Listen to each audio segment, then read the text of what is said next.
am just going to bring you all up here so I can see all the comments. Maybe.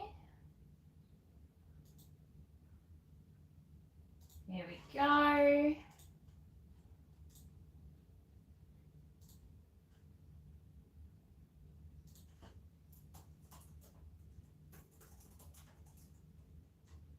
Post the link, and there we go.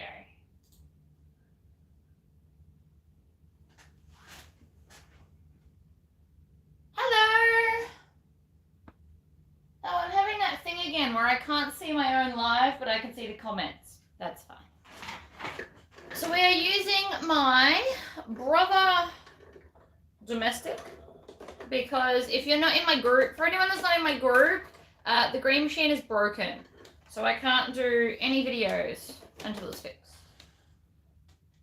Hi Tracy, Cindy, and Nicole. Welcome. We are going to do an Overlocker free piece of clothing because I've had a request for it. And because then I don't have to keep like switching back and forth. It's going to work out pretty well.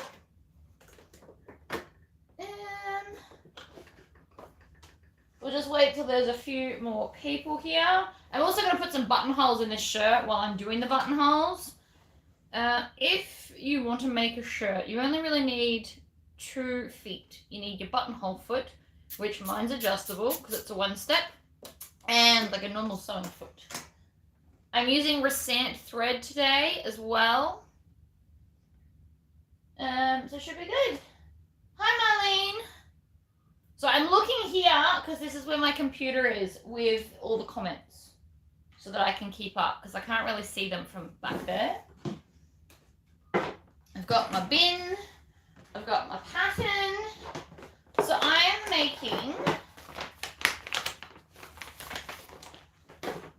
making shirt C. So it's got like this nice little dip, and this comes with really cool cuffs. So they're not traditional normal cuffs. I have made this shirt before and I love it. So I actually plan on making 4 or 5 of these. I've got all the fabric in a cupboard. So this is what we're making today. It's a quick sew pattern. I don't know if it's still current. I assume it is. I bought it ages ago, but yeah.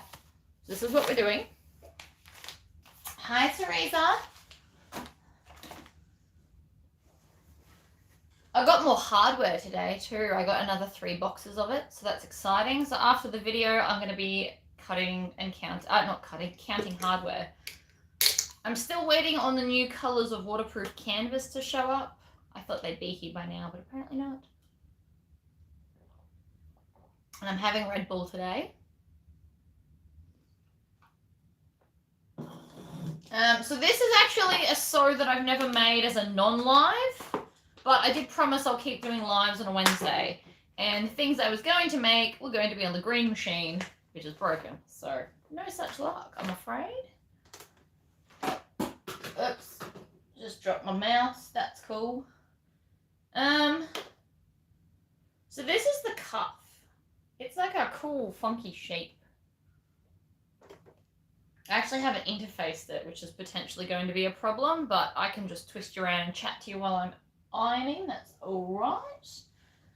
There's not that many pieces to a shirt. You know what? I definitely need to do the ironing. So much like the other shirt, this is similar to the other shirt pattern I did, but this one has darts in it. So you still need 2 of your yokes for the top and 2 sleeves. Sometimes sleeves come in 4 pieces. This one doesn't, which is awesome. So this is just a 1-piece sleeve. This is the cuff. So I'm going to need 2 of these because I'm going to have to iron some interfacing on them. And the neckband, one of those will need interfacing. Hi, Nick. That is the front of the shirt, so that's fine. That one's the back. And then this is the collar. So I'm going to need one of these as well. So I am just going to get up and then swivel you and do some ironing so that we can iron all of these pieces because they need ironing. And it just didn't occur to me to do before right now, which is fine. So my iron is actually just right here for convenience sake. It is on. And this, hold on. So this is my little hack in life.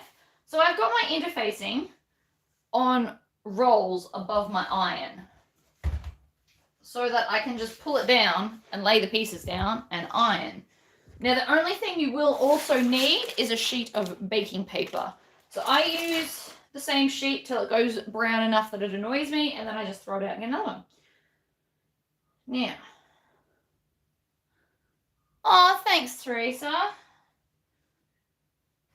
So I just need to make sure. So this fabric actually has like silver cool stuff going on in it. I really like this fabric. I got it off the clearance table at Spotlight, like where I get most of my stuff. So I just need to lay them all down to interface them. So you want to put them right sides up on your interfacing. And I like to try and get them as close together as possible.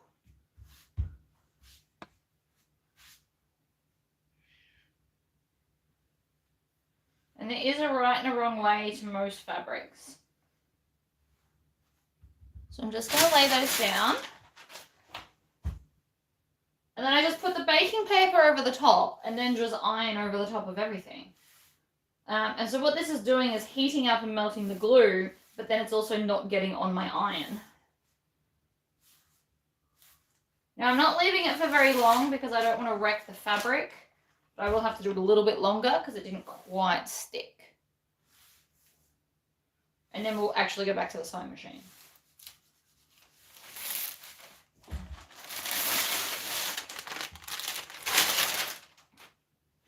I'm just going to pull this back so that the edge isn't on the curve part. So this is just a cupboard that I got off the side of the road. Like someone who was throwing it out because the sides are a bit dodgy.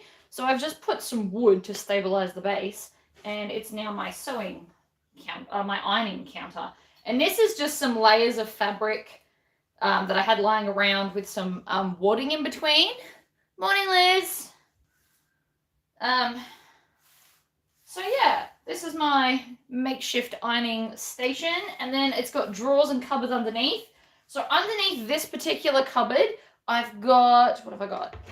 I've got all the fabric for my own personal clothing stash. So my clothing stash lives in here. And my scrap bin and all the rope and stuff I bought to make sirens.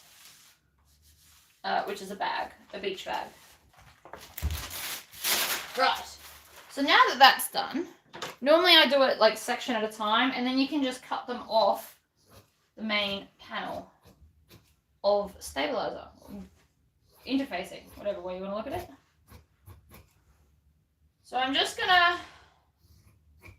actually just gonna cut this off. This is not normally what I would do, but I'm gonna cut this off so I can go back and sit so I can see all of your comments. Right. We'll go finish cutting that back at the sewing machine. I'll just pivot round. All right. Sit.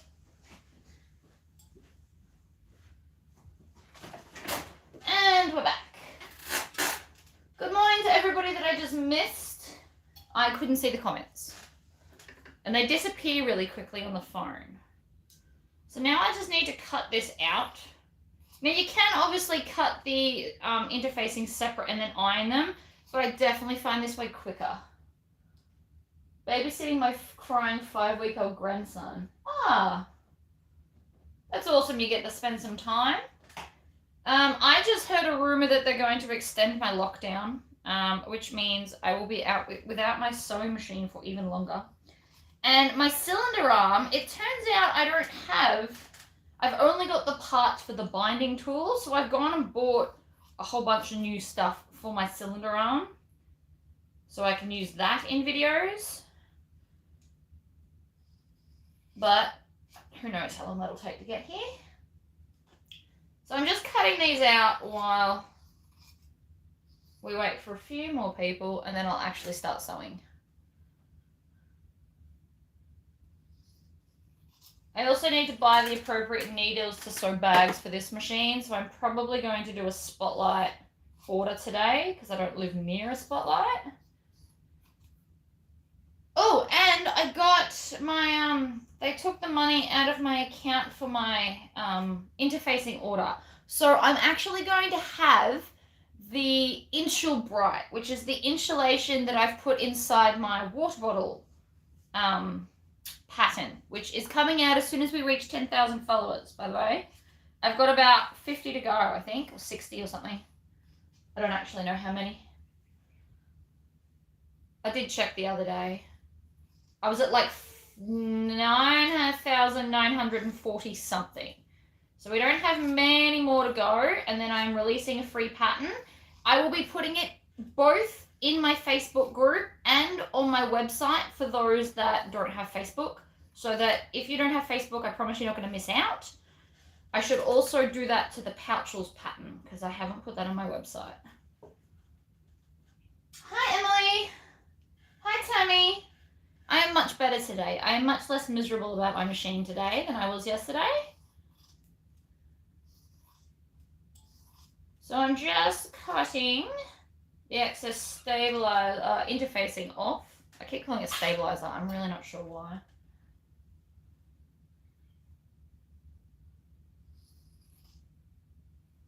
So yesterday while I was sewing, the bobbin tension went really weird. So it went both loose and then tight and then loose and tight. And I tried everything in my arsenal of knowledge to fix it, and I can't. So I rang a sewing machine guy, and he's like, yeah, you're going to need me to come, but I'm in stage 4 lockdown, so nobody can come here, so I can't get it fixed.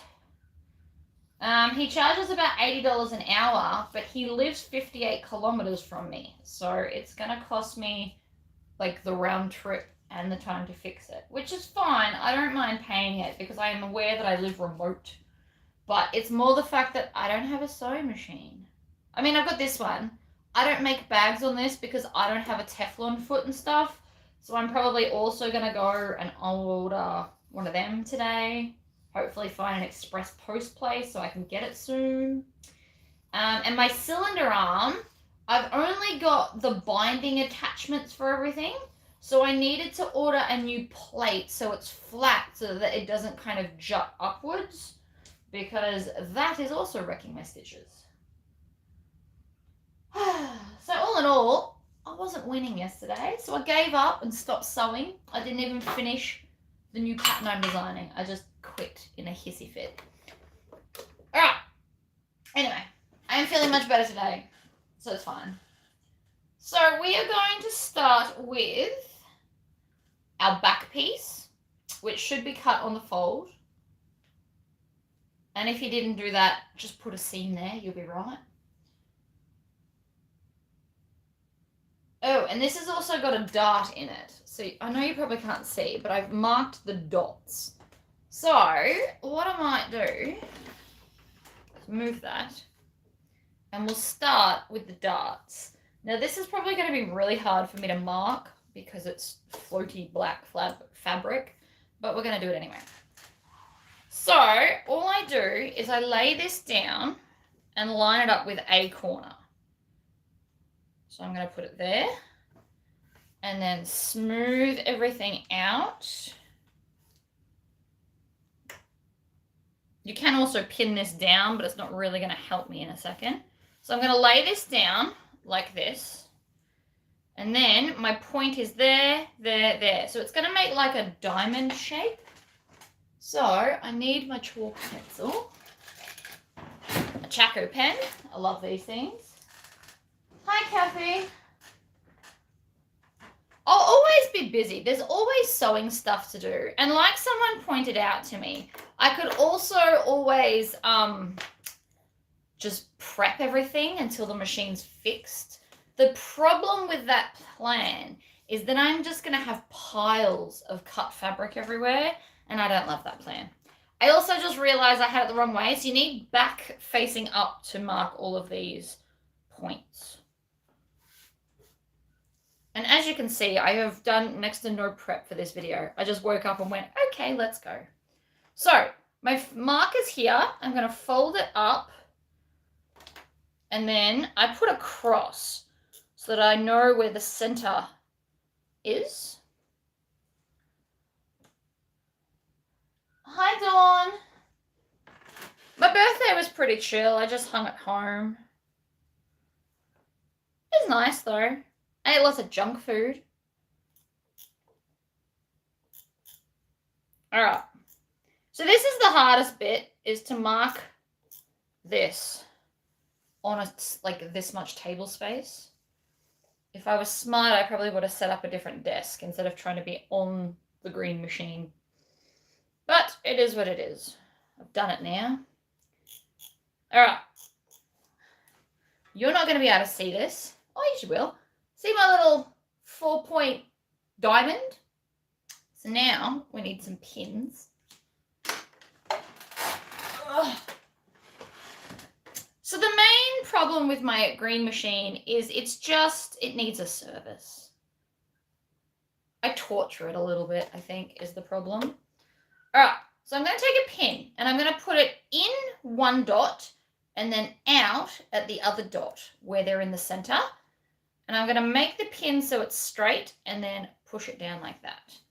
And then I'm going to pinch here and I'm going to put a pin in that end there as well. And then I'm going to do the same to this end. So we're going to have basically 3 pins and that's going to hold everything flat. And then if you need to, you could draw the half a diamond, or you can just go from pin to pin to pin. And that's going to bring it all in for us. So, hi Jackie. All right, so I'm going to start here. I'm going to put my needle down. I'm going to get my pedal. I'm going to stitch. Oh wait, hold on. I've got my settings still on something else. There we go. The last thing I did on here was buttonholes, so everything was not set properly. So now I'm just going to sew up to this point. I'm going to pull the needle out once I get close. And then I'm going to put the needle in, and then I'm going to angle. So I'm going to lift it up and angle back down.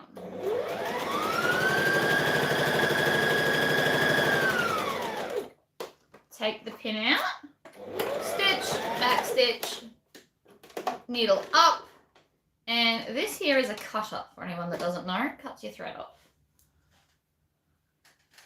And so now I have a dot. I know that doesn't look terribly exciting, but it kind of is. It just means that the back of my shirt is more going to fit me instead of being super loose. Now, you could obviously just skip the darts if you wanted a looser top. No harm in that. But I like it kind of fitted. It looks nice.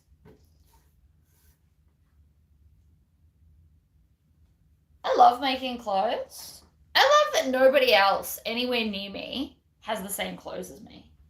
Makes me very happy, actually. All right, so I'm going to line that up again. Slide it down. And then grab my Chaco pen. And then I'm going to roll it back until I see the dots. And then mark the dots. And here's the next lot. So I'm just rolling it down so that it's still against the pattern, but I can also see the dots and be able to mark it. And you just kind of roll it down like that. Voila!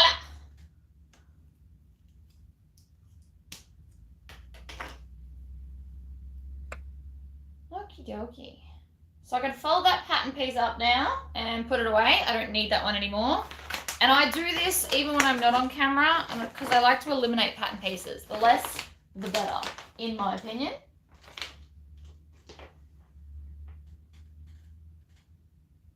I wish I was better at the 3D printer and I didn't have to get rid of it. I would just be printing Lord of the Rings and Skull Bowls forever.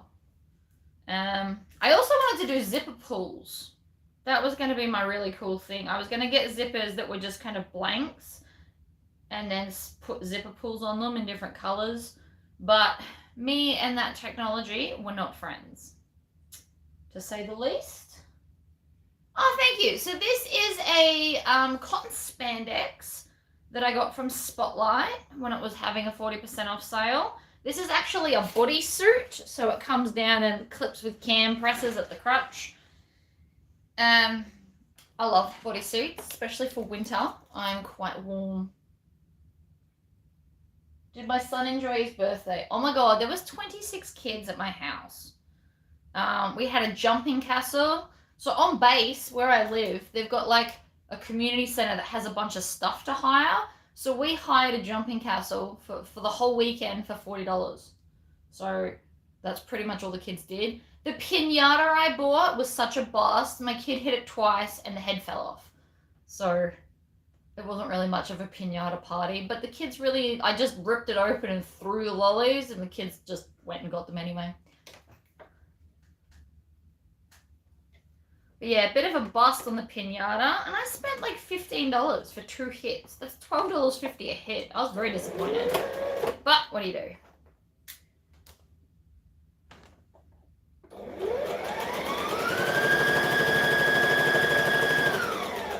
Oh, I also ordered more sticker, HTV outdoor sticker stuff. So when it gets here, I'm going to have more Seems Legit stickers, and you'll get a free one in your order, but I can't do it until it's all here. And it's coming from Queensland, and postage is really slow, so I don't know when I'll have it, but I've bought some more colours. I'm also going to add some more stickers to my website to buy. I'm going to do those heartbeats with a sewing machine and stuff, because I thought that would be fun. But I have to wait till it's here. How did you get that men's wallet? Did you get that men's wallet from my customer? I have not yet. And I've been to the post office today and I got all my packages. So I have strap-ins, people. So Sunday, the strap-ins will be back in stock. Hopefully all of them. I haven't opened the packages yet. Anyway, there's our darts. I know it looks funny because it's stripy fabric, but once it's against you, it's less see-through, which is nice. I'm sure the kids love it. It's all about the end result. Lots of lollies everywhere. We had lollies, we had bubbles, we had cupcakes, and like a table of food. But the kids mainly just ate lollipops. That's all they seem to want. I was like, whatever.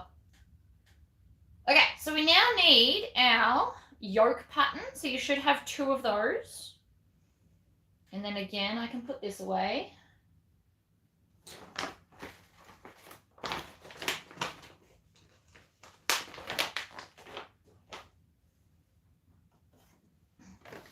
I have a lot of patterns coming. I know I say this all the time, but it's true. So I'm going to fold this in half and find the center at the top, because that's going to help me in a minute. I am halfway through designing a Nintendo cover. So my kid's got a Nintendo 3DS, but I'm also doing in the same pattern, you'll get a size to do the Switch size case. And as well as that, I'm also going to have an option so you can make it like a card holder for SD cards and stuff. So it's kind of a 3-in-1 pattern. I have started it. I have not finished it. I am halfway through designing a new shape duffel. So the outside is only 3 pieces. So the side, base, and other side is 1, and then you've just got your 2 sides. And I'm going to put like a bunch of pockets on that too. So I have stuff coming. I can't make any of it without my machine. All right, so we're going to put right sides to right sides, and I'm going to start at an edge. Now, the main body is bigger because it's going to have a little pleat in the center, I think.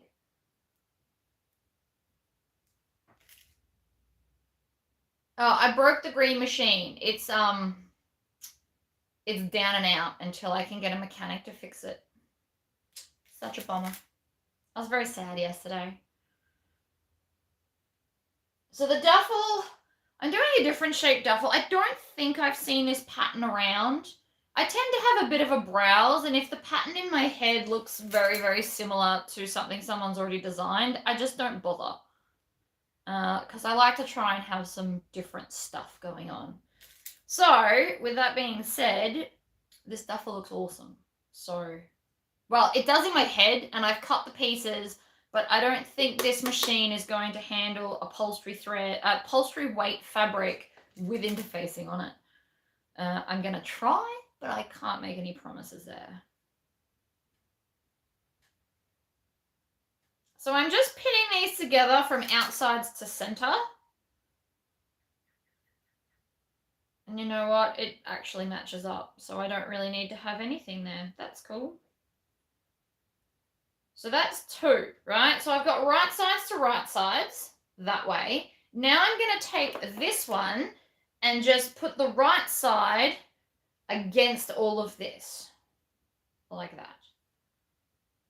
So this machine is a Brother TY400G. So it's mechanical. I'll turn around to show you. It's just a mechanical machine. It's got no electronics anywhere. But it does have a one-step buttonhole, which is why I wanted this one, because basically I got this to do buttonholes so that I didn't have to keep converting my embroidery machine back to buttonholes and back again, because that was horribly annoying. So that's why I've got this one. It's just a simple mechanical machine, but you don't need all of these stitches. I'm really not going to lie. You don't need them. I use maybe 6 stitches, if you're lucky. I use straight zigzag, dotted zigzag for stretchy fabrics. We're going today to use the overlocking stitch. It's an edge finisher stitch. It's just close enough to an overlocking stitch. And the buttonhole. And that's pretty much all I use. I don't use all the other fancy stuff because I'm not fancy, I guess. Alright, so I am now going to sit the bulk of the fabric there. Now it's not heavy fabric, but I still don't want it pulling. And then I'm going to put the foot down, stitch, back stitch, and then along we go. Now I'm not going to run over my needles with this fabric because it is such a light fabric. I don't want to get burrs and stuff.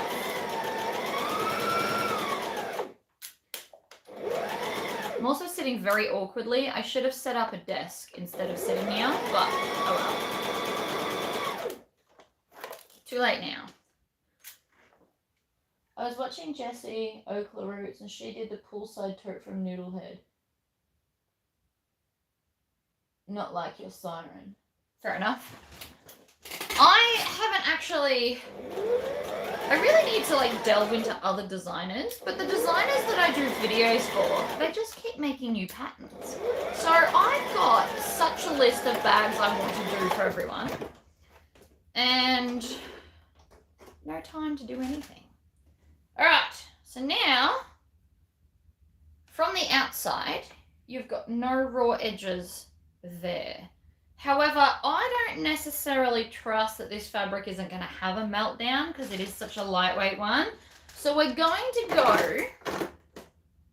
No. I want to go to stitch 23. Now, to do that, I have to switch this all the way over to SS, and then that's the inside amount of stitches. And then I just twist it to where 23 is, which also lines up with stitch number 5. So this, we're just going to run it along the edge, and it's going to seal the edge to help prevent fraying. Now when you do this, you actually want to get it on the edge. You don't want to do it next to the stitches, you were trying to get next to the edge of the fabric.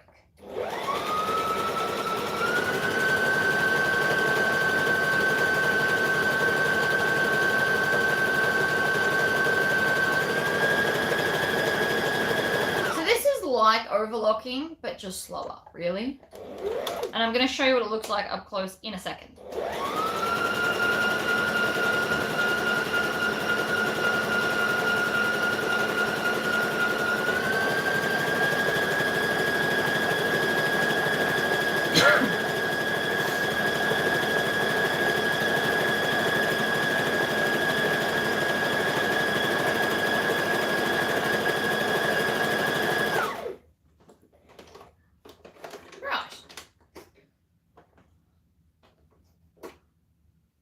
Yes, Overlocker free. What did I write? Did I write it wrong?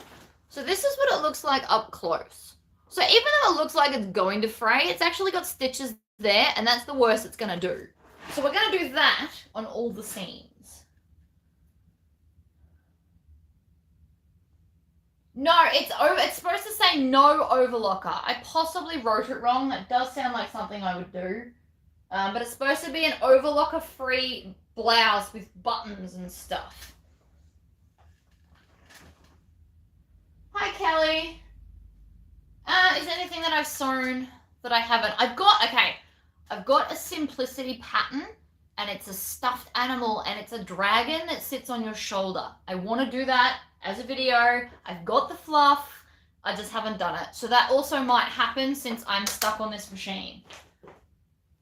All right, so we're now looking for the front pieces, which looks like these ones. So these ones have got the diamond dart and the side darts. These ones have got lots of darts.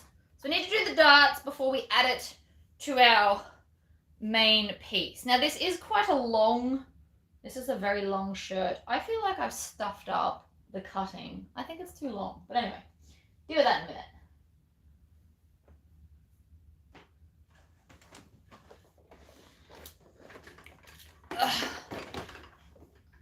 Siren was inspired because someone asked me to do it. So I was like, okay.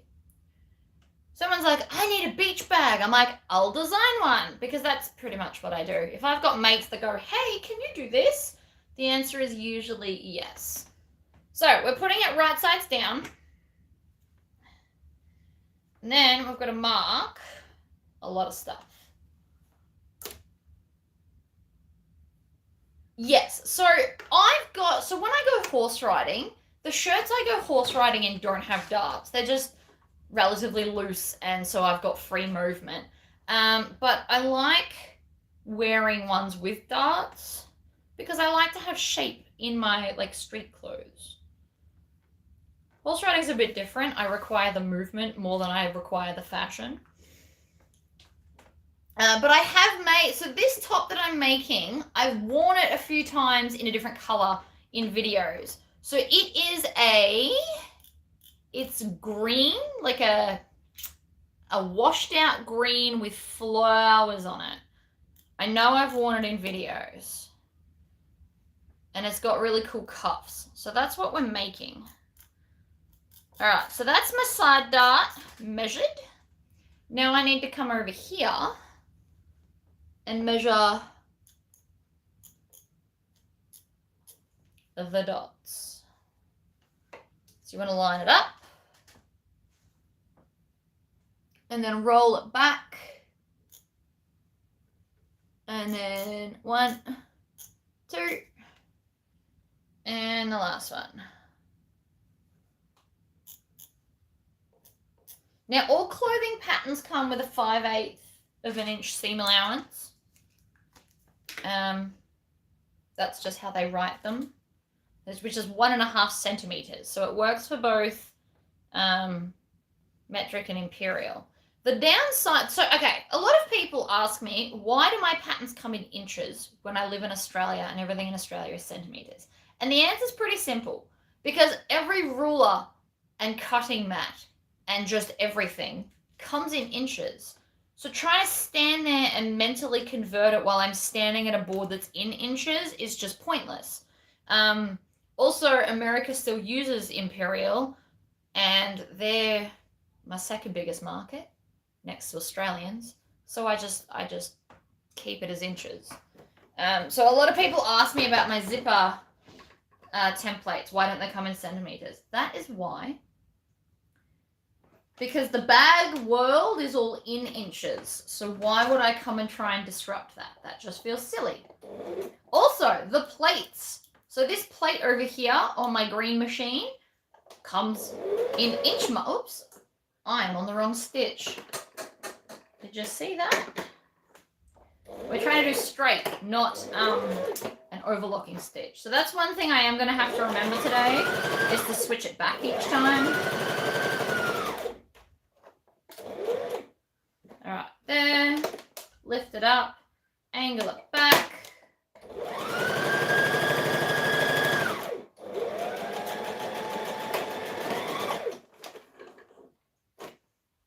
So there's that dart. You also want to trim your tails as you go. Bag making is no different to clothes making. Always trim your tails. And so now the front's got a dart. It won't look as see-through when I'm wearing it, and I might actually still have to wear like a singlet underneath. But I'll get to that. All right, this is the last piece with darts, and then I can stop moving that back and forth. I do like darts.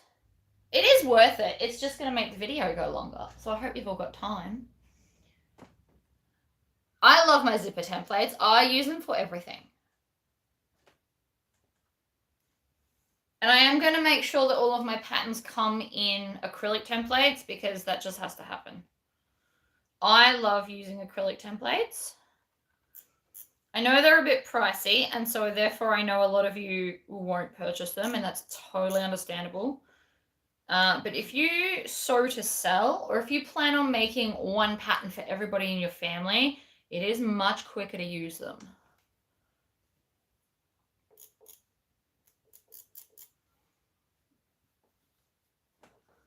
You also have to be careful with these darts.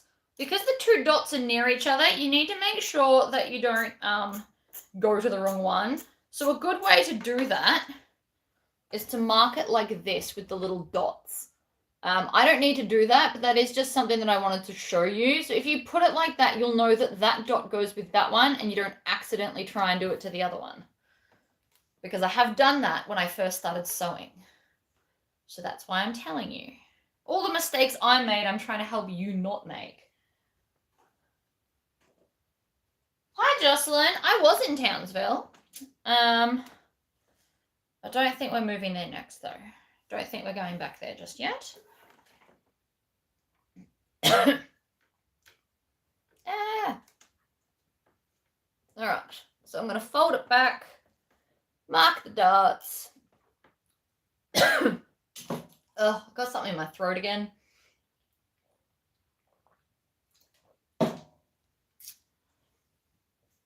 1 and 2, 3 and 4. Cool. So then that bit's done too. We can pop that one away.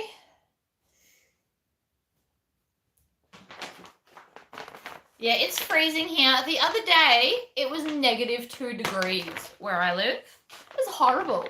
My car was covered in so much ice, my child decided to lick it. He thought it was cool.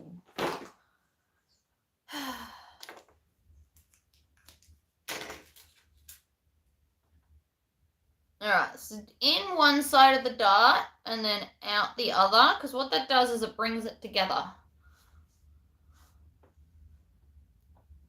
I really want to make the dragon, and I want one for myself. I even went and bought all the moving joint parts and the eyes and everything. It's in a container over there. So I really do want to do that. I think the dragon would be awesome. I actually bought the pattern like the day it arrived at Spotlight because I happened to be working that day.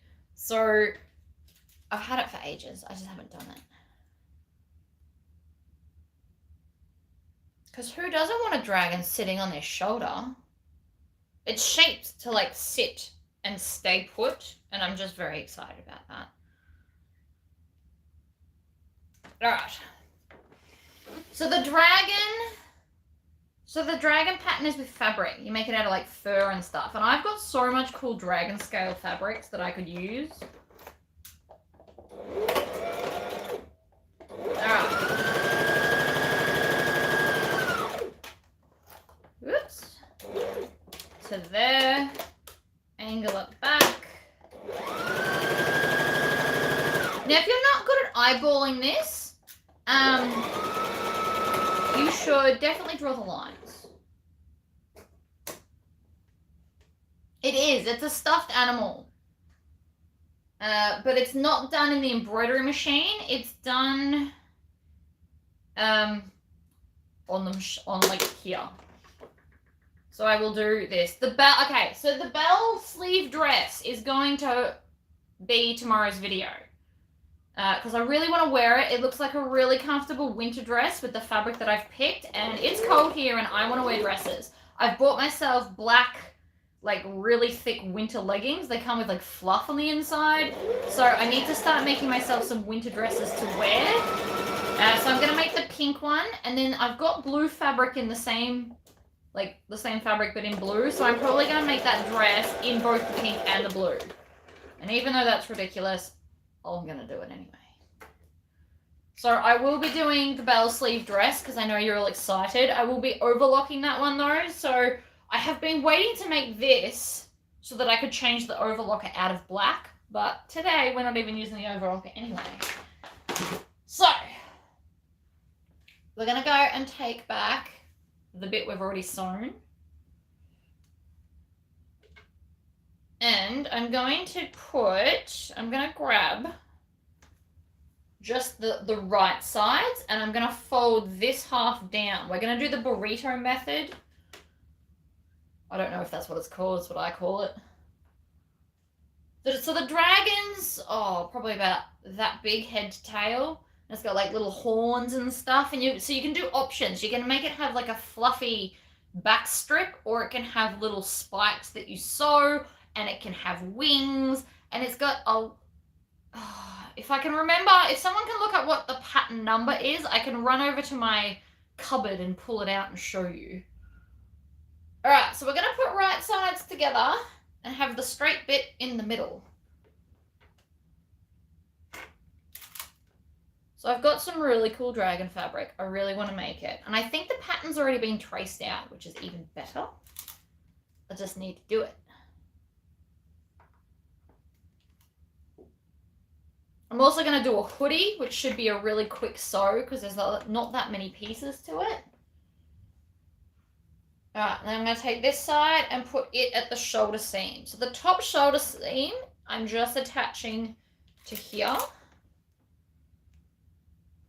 with some pins because this fabric's really floaty. If this was thicker fabric, like a cotton, I probably wouldn't use pins like I am, but it's super fine and super floaty and it doesn't want to be my friend. Hi, Teresa. Hi from High Desert, California. Cool. It's freezing here. Not gonna lie. All right, so now that we've done this, what I'm gonna do is I'm gonna take this and roll it up so that I can get to the other half of the yoke that I haven't attached. And I want to bring it round and attach it into this seam. So we're going to have like a rolled up burrito. Simplicity 8715. All right, wait here 2 seconds. 8715. All my patterns are by brand and numerical order because I am ridiculous. So I can find it instantly. Look at that. Boom. So this is the pattern. And you can make a dragon that sits on your shoulder. Is that not totally cool? So you've got the option of wings and spikes or like this fluffy thing, or you can have it without any of that and it's got a funky tail. So I want to do this.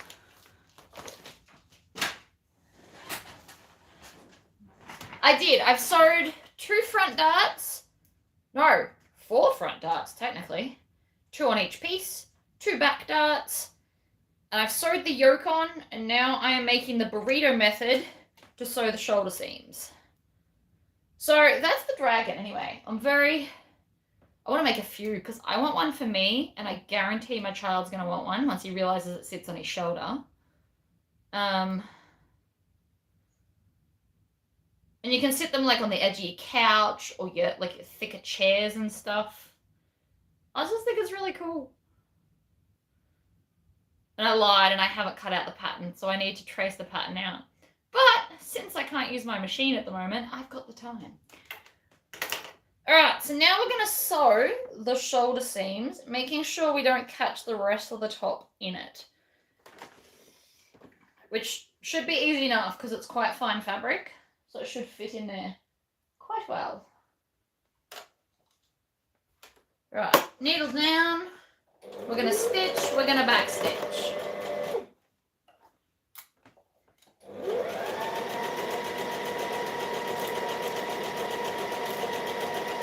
And back stitch. Shop there.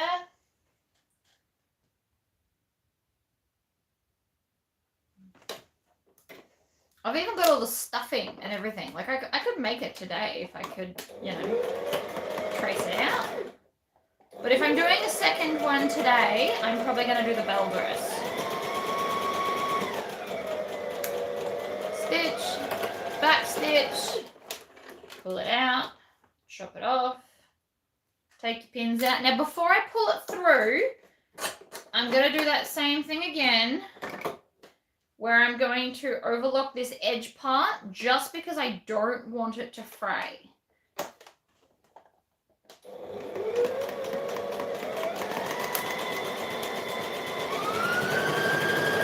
that's as fast as this machine goes.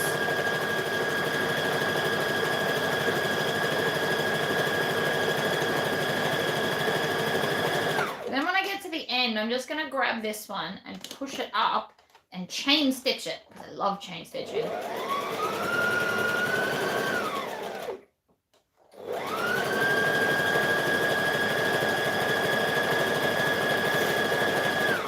You should check patterns from Chloe Cholinine? Oh, yeah, Cholinine. See, that's cool. You guys would be absolutely shocked how many patterns I have in this house. It's almost like I have an obsession, except I don't. I don't know. I see stuff and I have to make it. And at one stage or another, I've made at least a quarter of my dress patterns already. All right, so now, see, you've got beautiful seam-free edges here. And it's almost like a throw over. So now I'm going to put them right sides together, and we're going to go back to a normal stitch length, or normal stitch, and we're going to put right sides together, and we're going to stitch the side seams. There's a lady on TikTok that designs a lot of animal patterns. Nothing surprises me with you, Tori. Lol. Yeah. I don't know. I've got all different patterns for all different occasions. Like, I have a lot of costume patterns. So this year, when we get closer to Halloween, I will be doing a video on whatever Halloween costume I have to be. My child has decided I have to be a witch. So I bought some black and some green velvet, because, you know, let's be extra ridiculous, and I will be making a costume out of it. So I will be going through my patterns to see what I can do, and something glorious will come out of it. Now, I definitely did cut the back piece too long. It's like way, way longer, and that's not what I want. So I'm going to trim it down later though. So that's one side pinned. Because, yeah, one of the pattern pieces, it's a really long one. So I've cut it wrong. It's fine. Well, I was looking last night. I was actually looking at more patterns last night while I was lying in bed. Because I want a paper bag waisted pair of... What is it called? Oh, I did miss a dart. Look at that. I did miss a dart. I want paper bag waist... pants, like long pants, where it's got like the nice detail at the top. So I do actually want to make a pair of those, but I didn't see a pattern on Spotlight, and then I just gave up. I know I'll find one like online, but then I have to print it and sticky tape all the pages together, and clothes patterns always have like a lot of pages, and I'm just being lazy.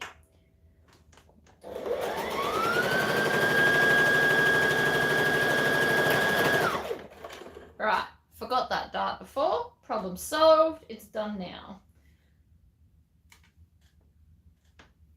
So we want to put right sides together. And I always make the darts face down, by the way. I'll second pay it forward with Lisa.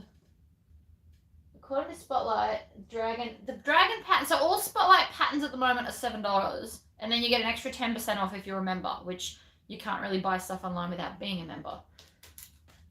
So the patterns are all quite cheap at the moment. But I just can't find what I want.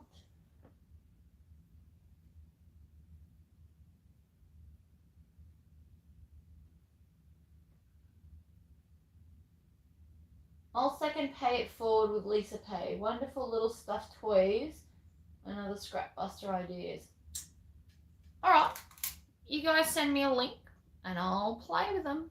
I have no objections to these things. Anything that can be done on a domestic at the moment is what I'm looking at, because I heard this morning that they're probably going to extend my lockdown. So it's supposed to finish at the end of this week. It's not going to, which means I can't get my machine fixed. So I will be at home doing this. Alright, so I've now pinned both the sides. So it now kind of looks like a shirt, except I've got the back really long. I have to fix that. I did think it was odd when I was cutting it. So if you can either put the link in here and then someone can copy it to Facebook or send it to Facebook. Both of those options would work for me. I obviously can't do much now. But I'll definitely have a look. Because I have a lot of fur and stuff that I'd like to get rid of. Because it's just taking up space in a drawer.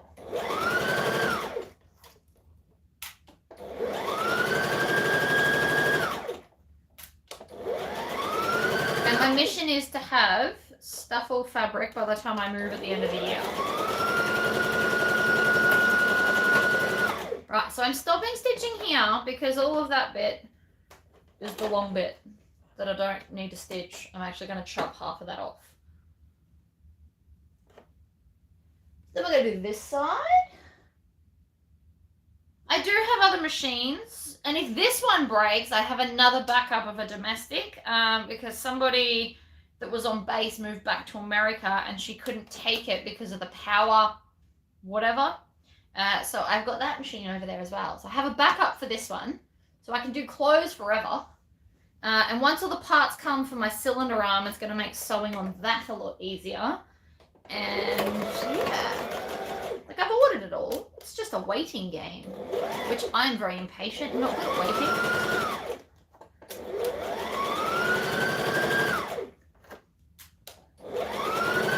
I don't want to stitch over the pins. I feel like with this fabric, it's going to kind of,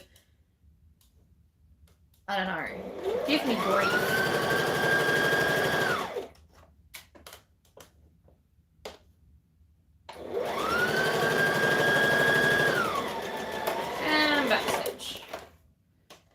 Now, if you get to this point and it won't pull out, just put your needle up and down a little bit because it comes out easiest at the high point and the low point.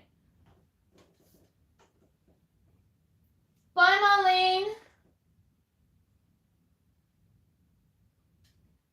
All right, so now we're going back to the overlocking stitch. And I like to do this all in a row because it's just easier to do it in order. So I'm now going to overlock stitch those edges.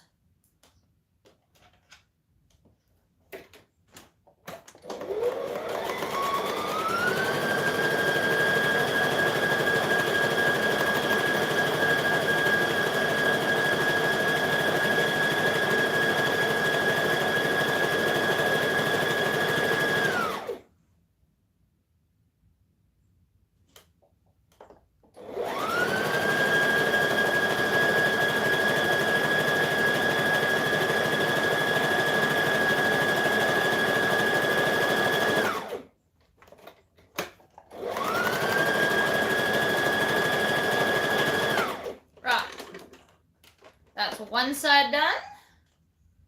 So, I mean, it's not the neatest, but this is now machine washable. And I like that.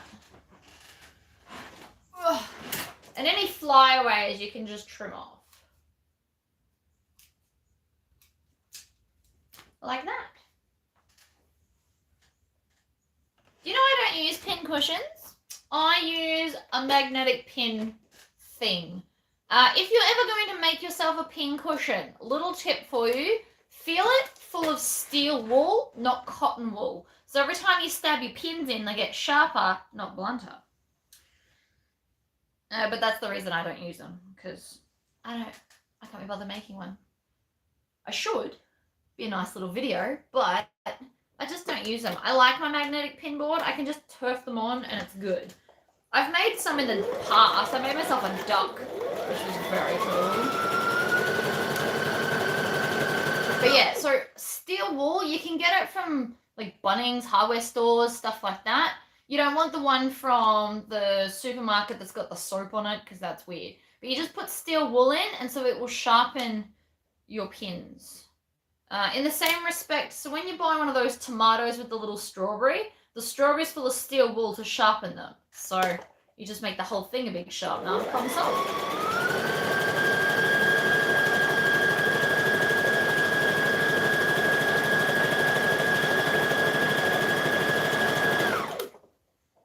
Readjust.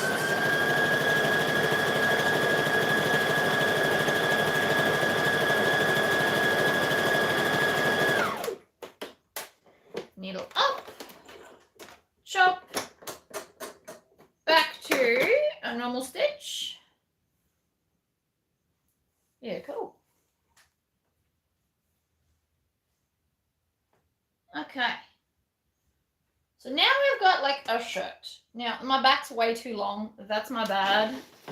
So I'm going to have to trim it down. So we're just going to shove that over there. And I'm going to lay this out. Actually, I'm going to fold it in half so it's even no matter what I end up doing. Now you always want to make it a little bit longer at the back. So I'm going to just kind of come to here. And then swoop it up like that. So just chop that bit off. But now the shirt matches. Yes. That's the easy way to do that. There are solutions to everything, people. I'm obsessed with pin cushions. Well, there you go. See, different people. I'm obsessed with thread.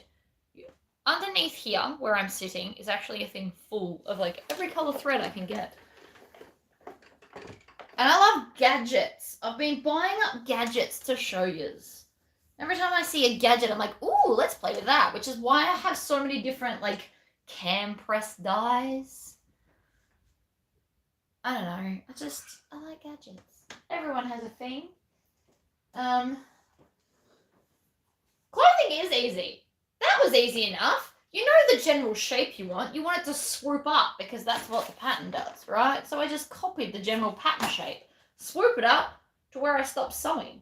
And that may not be long enough or it may be, you know, too long or whatever, but you can always change it when you go to hem it. So that bit for now is done. We're going to put that aside and we're going to move on to the sleeves. These sleeves are very, very easy. You just sew them together. Sorry, did you see my comment about the cam press handles? I did. Someone said to use pool noodles and then someone sent something and it goes over a door. I do plan on looking into those because I want some.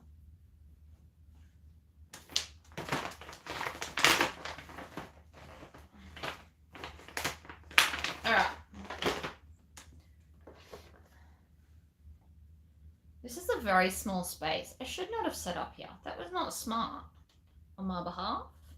But the other place I normally have this machine is against the wall, so there's no room for a camera. Anyway. It's fine. All right, so I'm just going to pin at the top and the bottom. Are the lockdowns due to COVID? They are. And I just found out some guy went on like a road trip for 1,800 Ks and went from Victoria to New South Wales, come back and tested positive. So the chances of us actually getting out of this lockdown this week are pretty slim to none.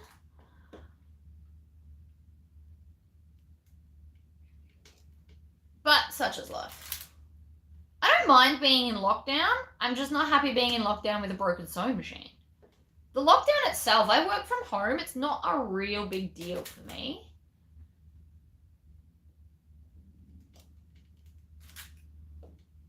Oh. Lockdown really doesn't bother me. It's only bothering me today. Gold Star. Is Gold Star in Australia?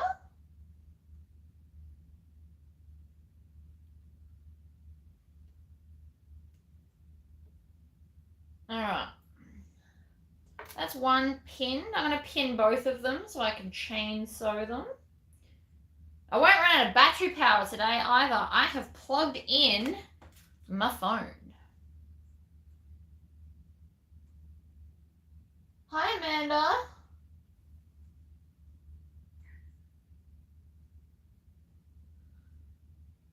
Pretty much everything I need is here.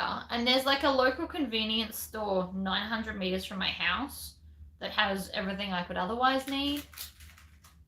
Gold Stars US. I mean, I can have a look, depending on their postage. I also am trying to find the flat plates to get from my website. I know there's a lady that sells similar ones. They're flat and they're circular. I actually want the ones like the cam ones. And they are for the wristlet strap thingos. See, the Kinder's still open where I live, which is awesome. And it's $2 down from my house, which is even more awesome. We just wake up and walk there. So Kinder's open, but school's shut. Okay. Done. Now, let me just check something, because I'm not sure if I'm meant to leave a gap with these sleeves or not. I don't think so. But I never remember. It's all about the sleeves. The sleeves can be done in so many different ways that I need to check it.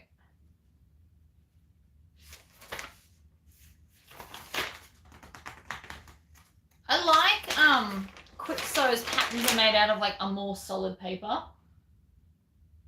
Okay, I do have to leave a gap in this. Oh, I meant to cut a gap in the sleeve. Oh, that's annoying.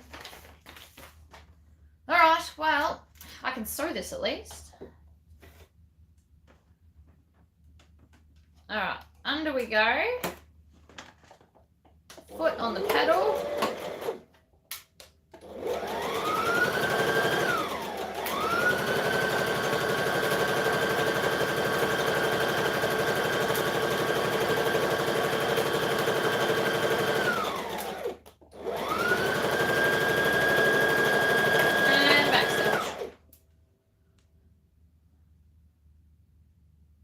Made the head, but the rest seems overly complicated. Well, in which case, leave it with me, and I'll make some. I can make my first one on video, but I've only got one set of movable parts. So maybe I could do one with movable parts and one that's just sewn.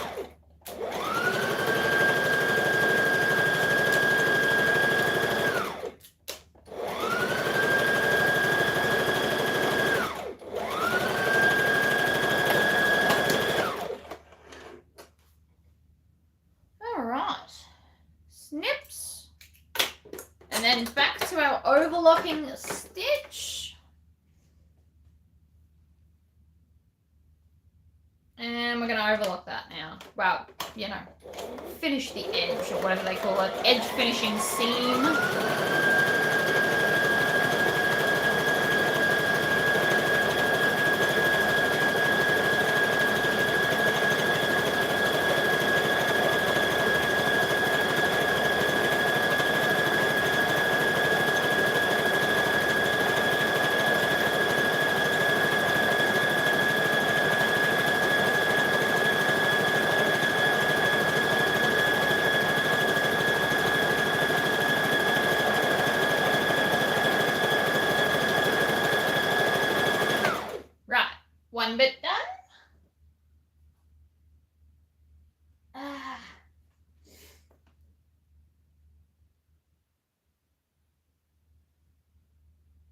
They're not still sitting in pucker. All right, so all packages get picked up at 5:35, between 5 and 5:30 p.m. from the post office. So the post office on my base shuts at 4 or 5, depending on the day. And then the pickup guy comes, lets himself in, and comes and picks up between 5 and 5:30. But I'm pretty sure he doesn't always scan them. There are none of my packages are there for Monday. And I also sent some yesterday as well.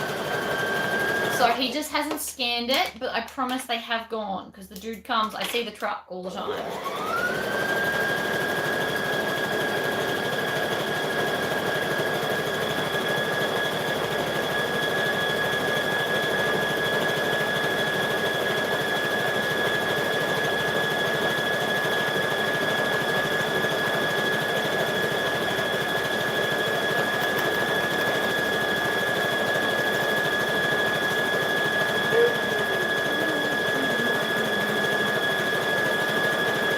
You can tell I'm impatient because that felt so slow. All right. So that is now edge finished.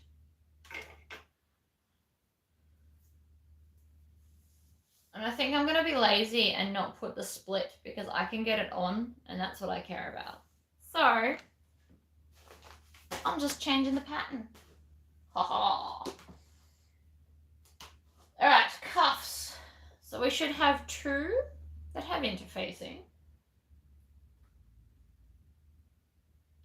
which should be opposite, and then 2 that don't. Whoa. Thanks, Tori. I figured I might not have updated on the tracking. A fake overlock. Oh, I like that. It could be fake. Very cool. Right, so fake overlocking takes forever. But to be fair, I've been spoiled with very fast machines. My overlocker is insanely fast. I never put my foot flat to the floor on the industrial overlocker, ever. It's way too fast. All right, so we're going to put these right sides together.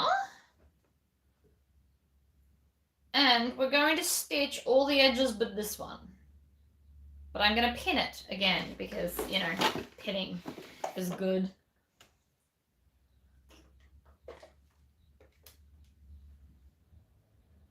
I never really use my domestic. I literally just permanently have it set up for buttonholes. Like, I just keep the buttonhole foot on and then it just sits over there.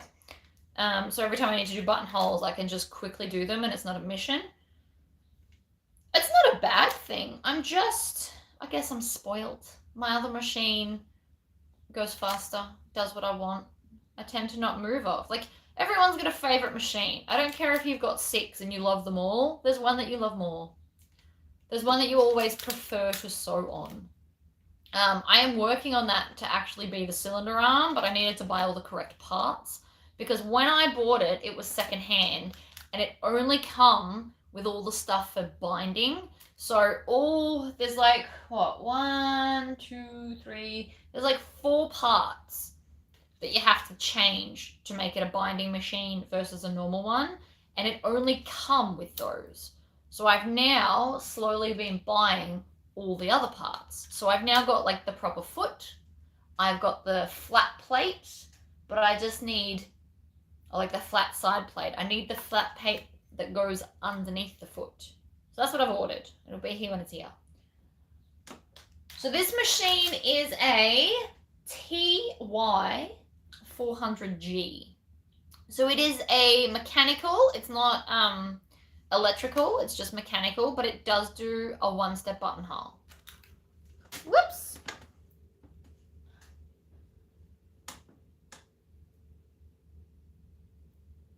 Yeah. I feel like industrial machines, the needle doesn't go soft. Like, you can't get a small enough needle to get light fabrics in it. So this is probably better that I'm doing this on this machine. To be honest. I'm just, you know, it's cool. I just have to do a lot of pinning. I have to use, yeah. Ew, there's lots going on my Facebook. It keeps flashing in the corner. So I've got it open next to your comments.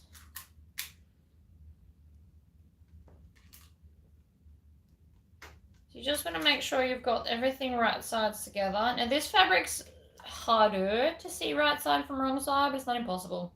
It's less hard than that jacket I made because both sides looked awesome and it took me a minute to work out which was right and which was wrong. But I actually wore that jacket today. I love that jacket. The big coat with the circle skirt and the hood makes me happy. And because it's black and brown, I can wear any color shoe with it and everything matches. So this is Resent thread. I quite enjoy Resent sewing thread for normal sewing. Gooderman's good too, it's just more expensive. So I like both. I get what I can get because Spotlight doesn't sell Resent, but my local quilt shop does. Now hold on, we've got to change this back.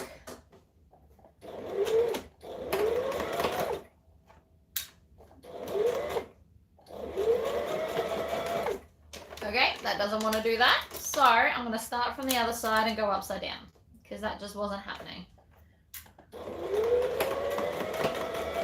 So if you put the softer fabric underneath, your feed dogs will move it for you.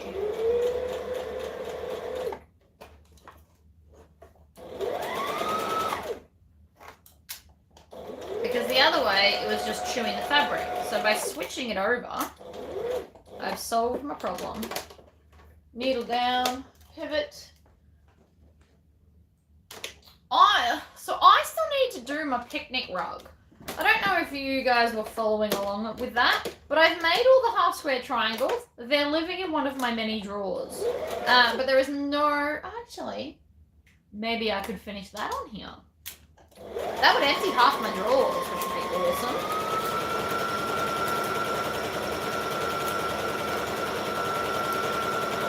So I did start, I'm going to make a picnic rug. Where is it? Out of green and grey, and I have made all of the half square triangles. There is a lot here, don't be fooled. But I need to piece it. They're going to be like an XOXO kind of a look. I just need to do it.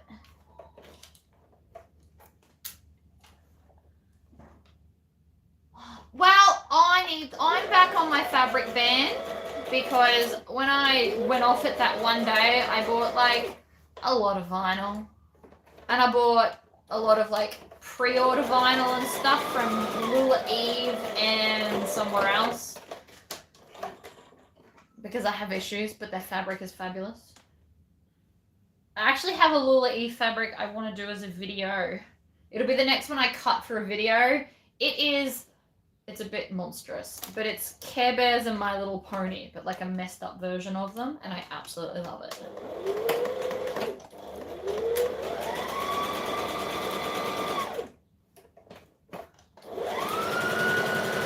I think it's in their pre-order at the moment. I've done pretty well to not buy fabric lately, actually. I haven't bought, like when I went to Spotlight the other day, I actually didn't buy any fabric. I walked in, walked out with nothing. I was so proud of myself. And it wasn't because I was trying not to buy stuff. I just didn't like any of the fabrics. I've either seen them so much they bore me, or I've already bought the ones I like, or I didn't like the new ones. So it's not, I don't know, I just wasn't into it.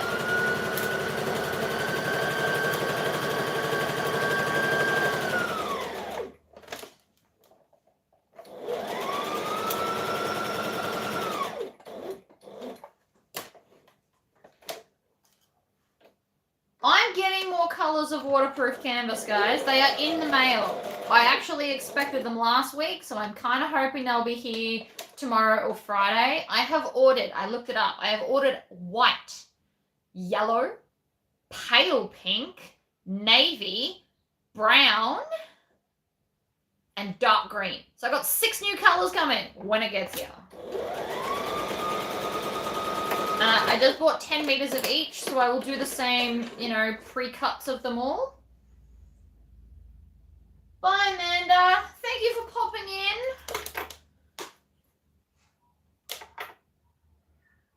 So I've got 6 new waterproof linings, but it's going to be the lighter stuff. So my pink is lighter than the other colors. It still works fine. I use pink all the time. So these new colors that I've got in, I can't get them in the thicker, like medium. So they're all coming in the light weight. They're still going to work the same. They're just going to be lighter. But they are coming, and I'm very excited. I got navy and yellow. I really wanted yellow. I do listen when you guys ask for stuff. It's just harder to find than it sounds.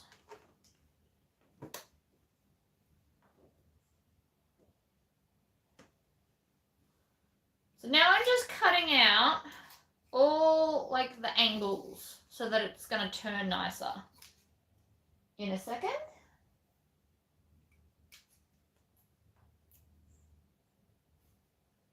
If you guys haven't subscribed, by the way, you should do that because there's a free pattern in it for you once I get to 10,000. I'm just going to mention that now. I usually don't plug the whole subscribe to my channel. It's up to you what you want to do. But at this particular point, there is a free pattern involved for everyone. But not until we reach the mark.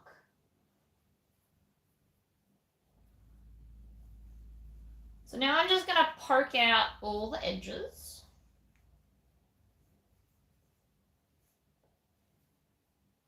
Yes, you got to subscribe to YouTube. You don't have to ever join my Facebook group. You don't have to like my videos if you don't want. I'm not one of those people that like, you must do it. But if you don't want to like it, that's fine. There's less than 600 to go. I've got 9,900 and something. I looked this morning. I'm sure I do. YouTube. Actually, I can just click YouTube Studio.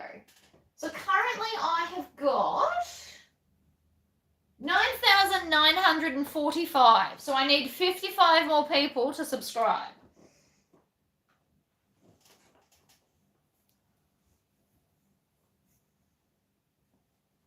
$45 people. We could do that. We could do that in 3 days if we spread the word. Okay. So, sleeve is done.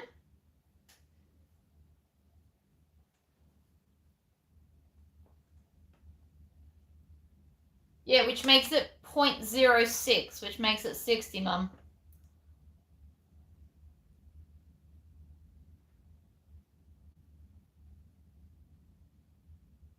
That's cool. All right, sleeves. So technically, I was supposed to put a side split in these sleeves. And where the side splits goes is where the edge of this goes. So I'm just going to pin it there.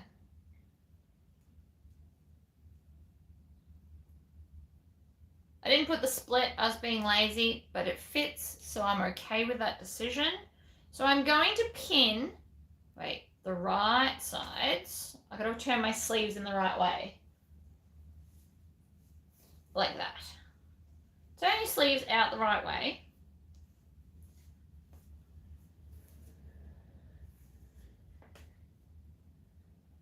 And then I literally just put them on. And I know this is like the wrong way to do stuff. But I put them on. I have the seam at the bottom. And then there, I'm just going to put a little snip. Right. There. And then I'm going to do the same to the other side. Bottom, side, snip. And then I can see where the join has to go. See? Actually, if I wanted to, I could actually just snip this longer. I could do a dodgy slit. So I'm going to snip it to there, and then I'm just going to roll hem it.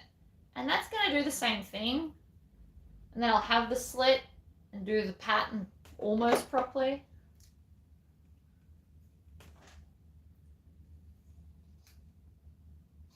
You just want to make sure they're the same length.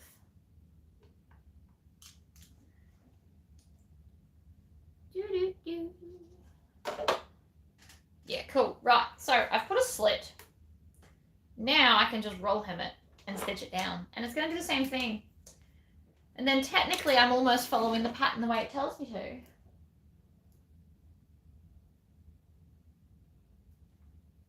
What's expensive? I've missed something. All right. Roll, roll.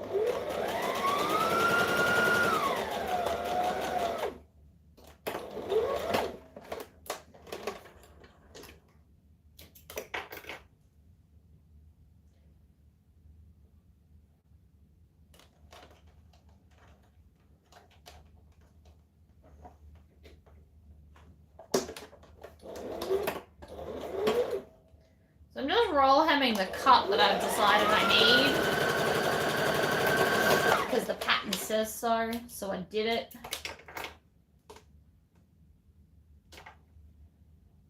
And then I just got to trim off those tails. And do the other one.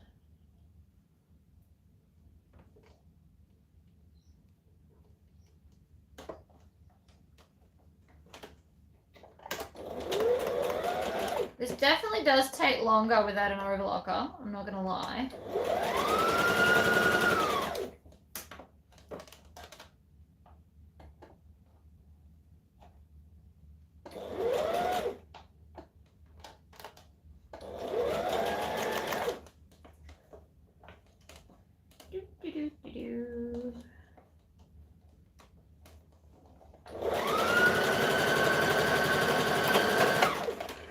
There we go. Hi, Laurie. All right, split's complete. Now we're going to do a lot of pinning. So we need the cuff, and I'm going to put the side that I interfaced on the outside as I trim off all these tails that are annoying me.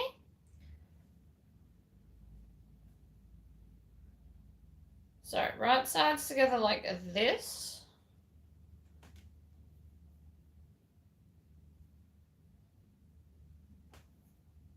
Just making sure it is correct. And it's on the right half. You always gotta make sure you put your cuff on the right side, otherwise that joint will be on the inside, and you don't want that. Bye, Marion. I know I'm on a little machine. It's still cool. I do love Brother machines. I have a lot of Brother machines.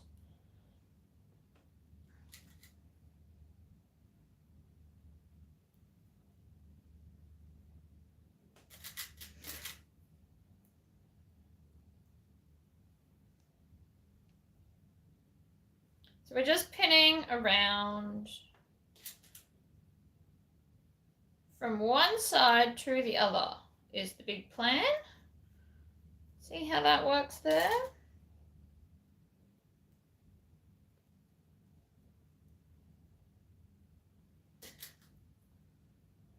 So I'm just pinning the one half. So I'm kind of leaving the thing kind of gaping on the other side.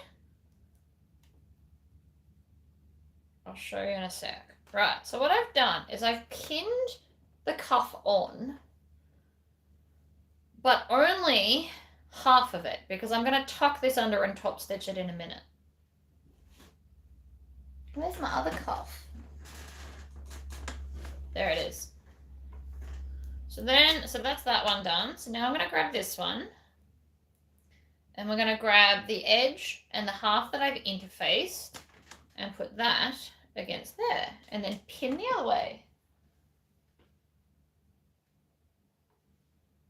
There's no, with clothing, it doesn't matter if you're on an industrial or not. I'm quicker and more efficient on the machine that I spend the most time on. So it's not that I can't make stuff on this machine. It's just it takes me longer because it doesn't go as fast, and I feel compact. It doesn't help that I'm sitting on the end of my green machine's table. Definitely didn't do myself any favors doing that. But it can be done.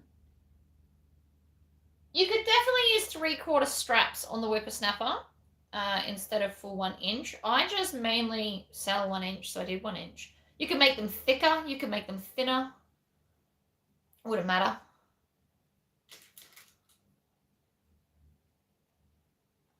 Everyone's got their favorite machine. I have mine. Mine's the green one. That's why I spent all that time pulling it apart and painting it green. I do love the cylinder arm. It's really, really good for binding because I'm lazy and it's quicker to do binding on that, which is why a lot of my bags, like the duffel bag I'm about to make, will be bound. So have binding on the inside. So I will be able to do that pattern because I can make it on cylinder arm. Everyone just likes what they like. There's nothing wrong with that.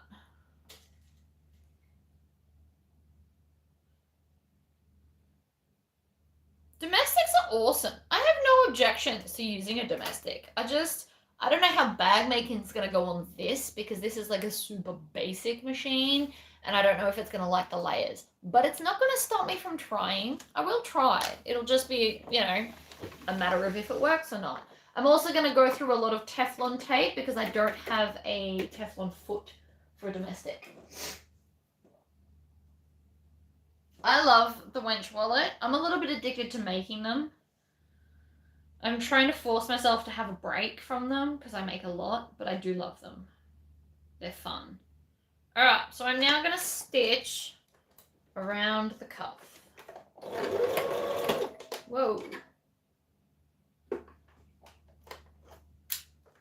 So I'm pulling apart, so I'm not stitching it completely closed, I'm just stitching the 2 layers that I stitched together, and I'm pulling the top bit away because I'm going to tuck that under.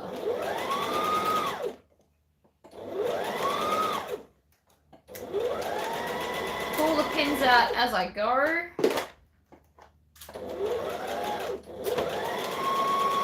And back stitch. So now technically the cuff is attached and from the outside it looks lovely, but it's open on the inside. So this is a TY400G. It is a mechanical, it's like a basic model that does, it's the most basic model you could buy that did a 1-step buttonhole. That's how I worked that out. And it was on sale when I bought it.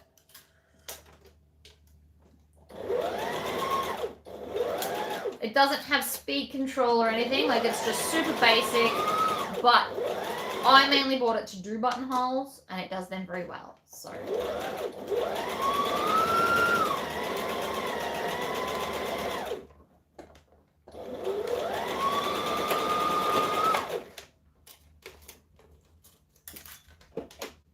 Lift that up.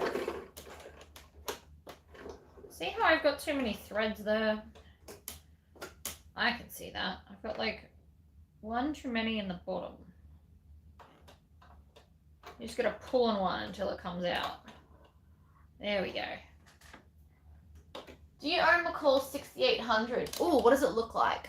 Maybe?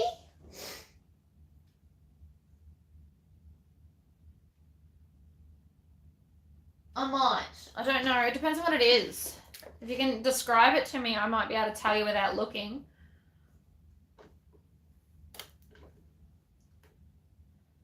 Alright, so now what I want to do is I'm going to push that seam allowance up and then I'm going to tuck this to hide the raw edge and pin it all together.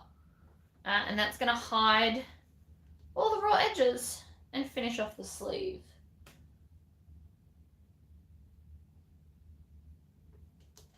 And then I have to pin it. So again, we'll move this out of the way. So the sleeve, for me, is the part that takes the longest because of all this pinning I'm about to do. Hi, Cheryl.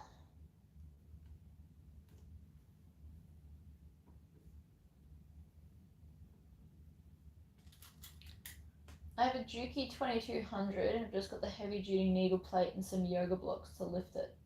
That's cool.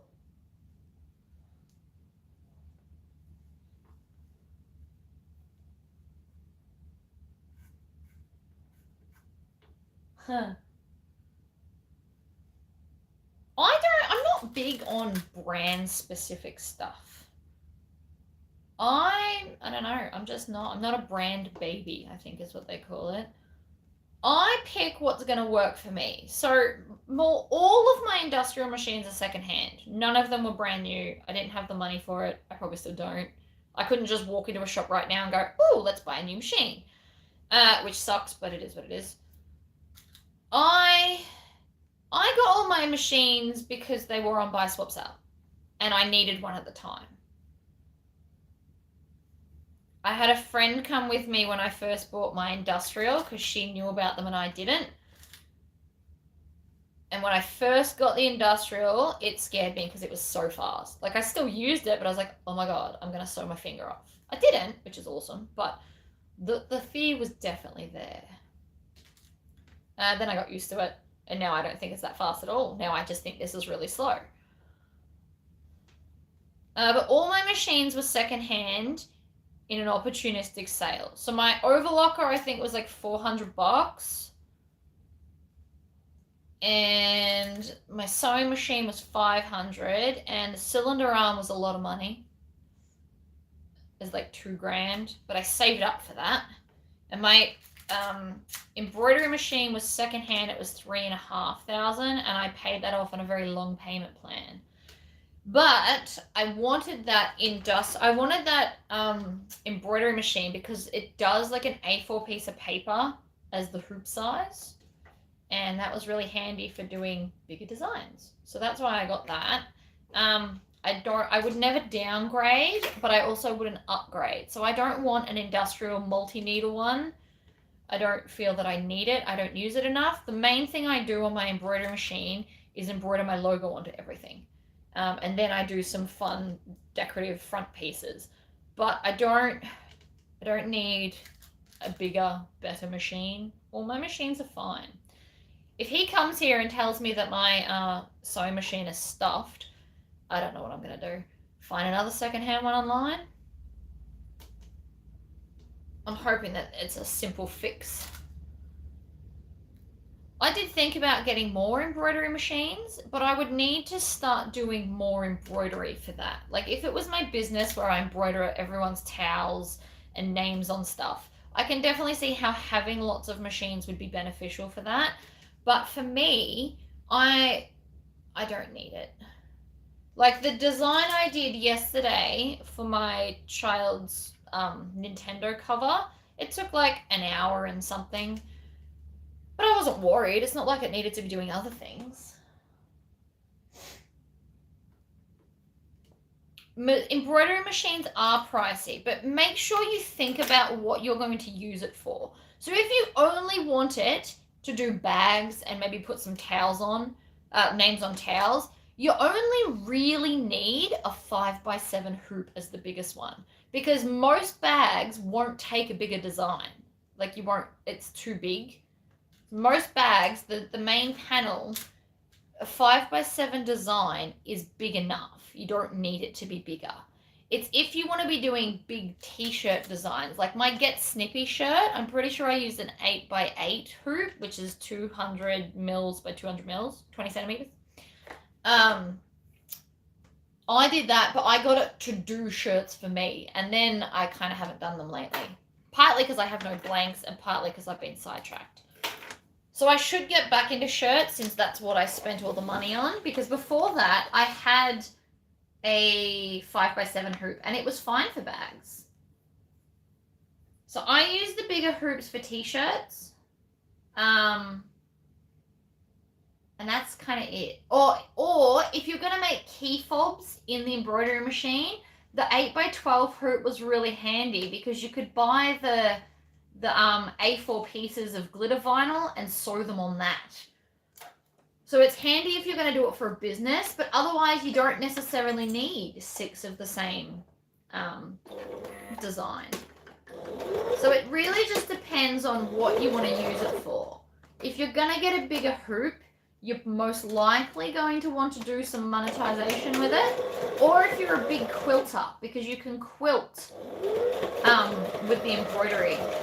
You can get embroidery quilting designs, which I have used, and it is kind of cool. So I'm now top stitching an 1/8 of an inch from that seam, and I'm going very slowly because my pins are in there. And this thread is having a bit of a meltdown at the moment. Oh, it just broke. That's a new one. But it didn't break it didn't break here, it broke up here. I will cry if the green machine is broken beyond repair, but I don't think that's the case. So at this stage, we're okay.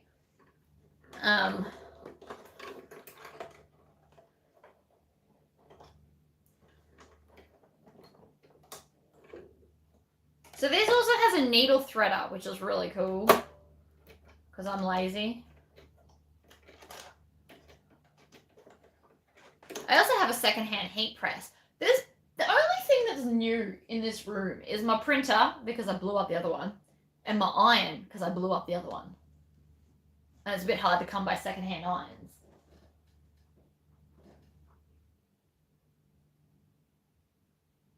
Well, that's what I'm thinking. I'm thinking it'll just be a part replacement and the thing will be fine again.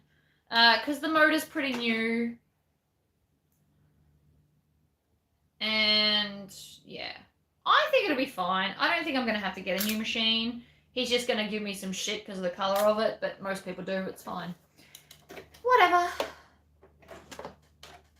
I love my green machine. I have no regrets painting it. None. Some people think it's cool. Some people think it's the worst thing I could have ever done to my machine. Either way, I don't care. It's my machine. Don't look at it.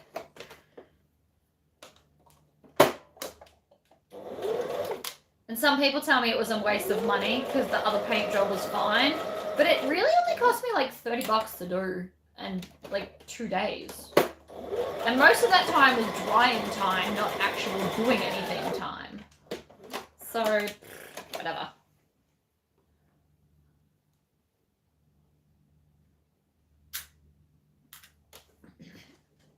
Life's too short to not do what makes you happy.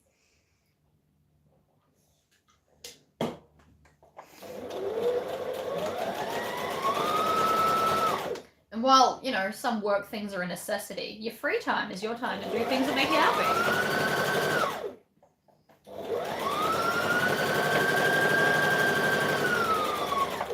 I'm top stitching the whole way around, by the way. So I have a Brother Quattro 2, which is a Novus 6700D embroidery machine. So it's also designed to do quilting. So it's a quilting and embroidery machine. It's got a nice big space here. Yeah, it's cool. So it was the one before the Dream Machine came out by Brother. So the lady that actually sold this back to, so she traded this in to get the new one, and it was only 6 months old when I got it. So it had only had one user for 6 months, and then she wanted to upgrade to the Dream Machine because it had something she needed for quilting. So she traded that one in, and for ages it sat there at $5,000, and I didn't have that money, and I couldn't justify it when I had a little one. But then it went down to 3.5, and they let me pay it off over like a nice long period. Like, so long as I was paying something weekly, they weren't in a hurry necessarily for me to pay it off. I didn't have a time frame, which was awesome. So I was really lucky that that happened. But it was just one of those fluke things. Like, some people just want to upgrade. And if you've got the money, why not? I understand that entirely. She was like a retired lady that did quilting 24/7. So she wanted the latest awesome quilting stuff. Which is my game, really. But again, secondhand. Not everything has to be new to be awesome. Like, I live my life on the clearance table. All my clothes. All the fabrics you've seen me make clothes out of have all come off the clearance table.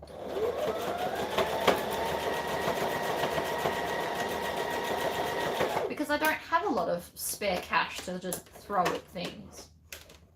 Everybody has bills. And there's nothing wrong with clearance fabric, it's just last season's look. But since I'm not making necessarily fashionable stuff anyway, who cares? Alright, take the pins out so they don't annoy me. So this is clearance fabric. I think this cost me like $3 or $4 a meter, this fabric. I just thought it looked really cool. It's going to look like a fabulous shirt. Put a black sealant under it so people can't see my bra. Problem solved.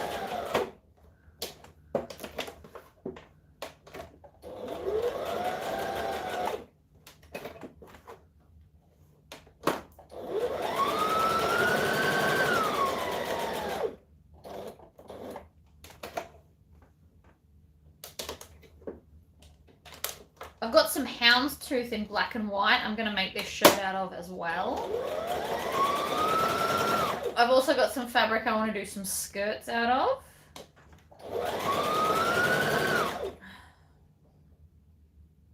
I'm going to make, so the pink jacket I wore in yesterday's video, I've got purple fabric and some dark green, and I'm trying to decide if I want to make the pants I made for Jesse's birthday or more of those jackets. So it's a toss-up, which is why I haven't cut them yet. But I'd like to get them done, because that's going to clear out like a quarter of the fabric I've got sitting for clothing.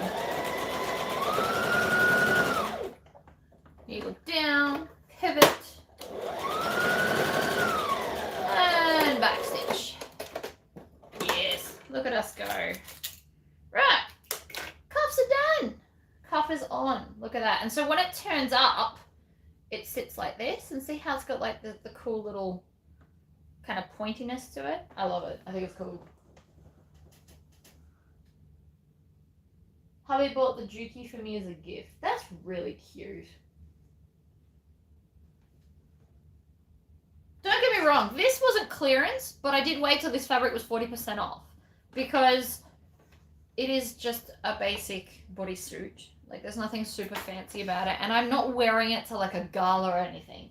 I would potentially spend more money on like a big gown if I was trying to be elaborate, but on the other hand, would I really? Because that's a lot of money on a single wear. You gotta wait up. Alright, so we're now going to do our collar. So we need the actual collar piece, and the collar band, and the other one. So we're going to need, 4 pieces here. And then we're just going to join them all together and we're done. There's nothing wrong with clearance fabric. It's just cheaper. It's not like it's damaged. Spotlight's clearance fabric is never damaged. It's just last season's and they're not getting it in anymore. I also buy from East Coast Fabrics. They have really cheap rayon. Like, it's half the price of Spotlight rayon. And they're pretty. And they have solid colors as well, which are cheap too. So I do buy a lot of that because I can justify $6 a meter for fabric. Once we get over $10 a meter for stuff, I have to really wonder, do I want it? Alright, so we're going to put right sides together of our collar. And we're going to pin the short edges and the top. So it's going to go out and the top. Unless it's for an order, like a custom order that someone has already paid for, I will not buy fabric full price. Because I just don't need it that much. And when I say that, I mean from Spotlight. Obviously, like, I also don't really buy pre-orders because I don't like to wait. Like, I'm sitting here going, come on, printed vinyl, where are you? Like, every day I'm like, is it here yet? Is it here yet? And I know it's not because I know it takes time to print, but that's also why I don't buy from like Missy Rose anymore, because I don't want to wait 2 months for my fabric. And I know that that's how it works, but it's just not for me. So I don't do it. I did do the Lula Eve one because the printed vinyl was epic. And because they have a quicker turnaround time as well. Because they're all printed in Australia. So it doesn't take as long. So I will occasionally buy from like Lula Eve. No longer Missy Rose unless it's retail and I can have it like now. And I only buy Spotlight fabric on sale because because I worked there, I've seen how much they pay for fabric versus what we pay for fabric, and I just refuse.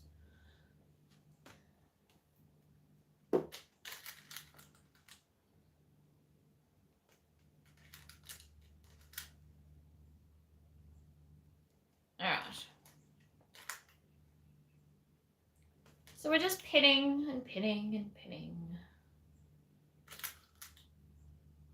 And so then again, I'm going to put the non-interface side face down. Could I ask which mark is your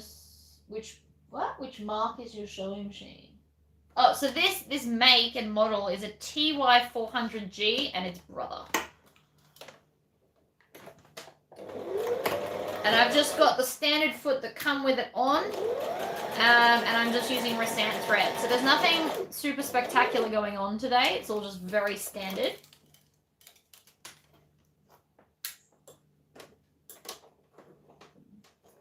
See, I don't forget I've bought it. That's my issue. I know that I have purchased that fabric and I am waiting for it to come through the door because when I purchased it, I had plans.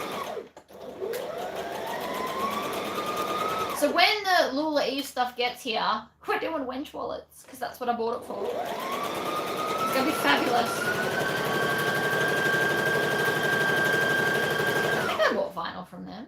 There's another company I went to as well. I don't remember who they were. So it'll show up when it shows up, I guess. My other issue with pre-orders, since I'm on a rant about this, is certain ones, the pre-order ends and then they open a new one. So they want you to go and buy more stuff, but you still haven't got the first lot.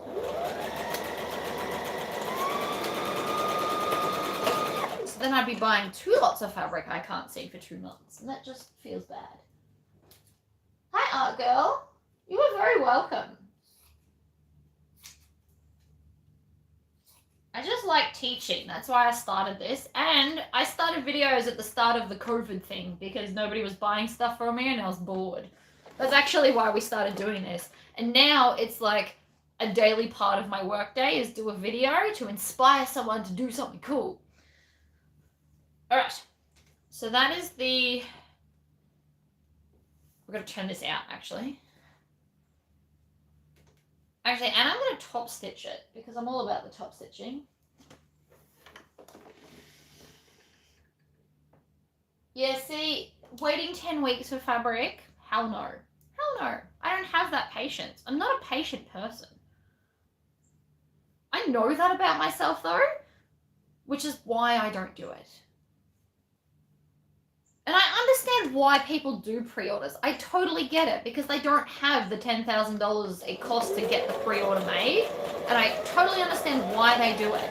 However, it's just not for me, which is why my website doesn't do anything pre-order. I could pre-order everything, but I won't. So when I run out, it's because I didn't have enough money at the time to buy more and such as life.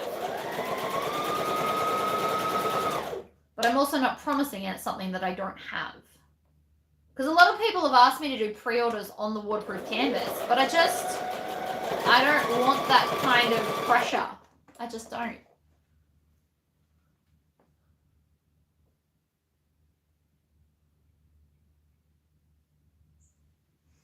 Lessons are good, but for people that can't get to lessons, video lessons are also good. And live ones are good too because you can ask questions and get like a real-time answer. But anyone that has questions about my videos, you can just, if you don't have Facebook, so you can either join my Facebook group or if you don't have it, just email me and I will always answer your questions. Even if my answer is, I'm sorry, I don't know the answer, I will still reply because it's rude not to reply.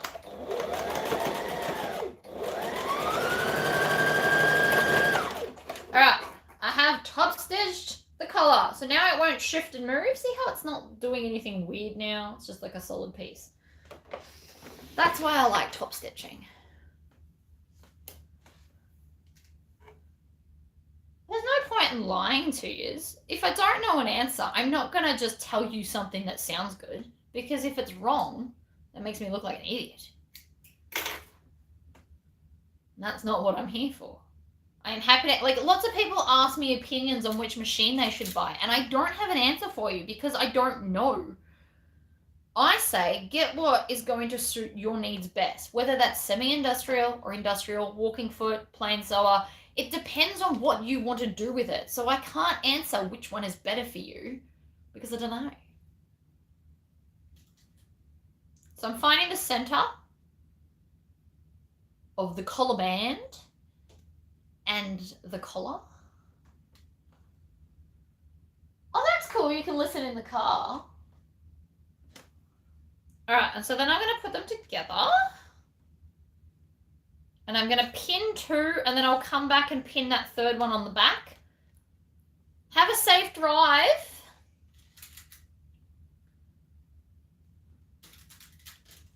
So I'm just pinning along.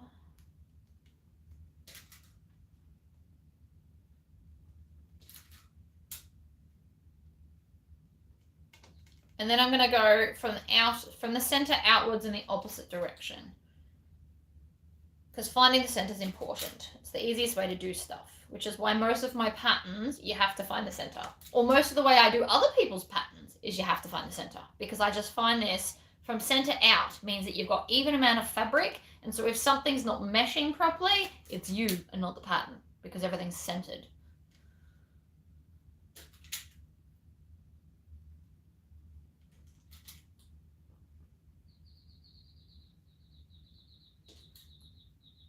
Center out always works. All right, so now that one's done, I'm going to flip it over and I'm going to put right sides to this and then match it in with all the other ones. So you just want to add it to all of your clips or pins or whatever you've used. I'm using pins on this because it's such a fine fabric. If this was cotton, use clips because it's quicker.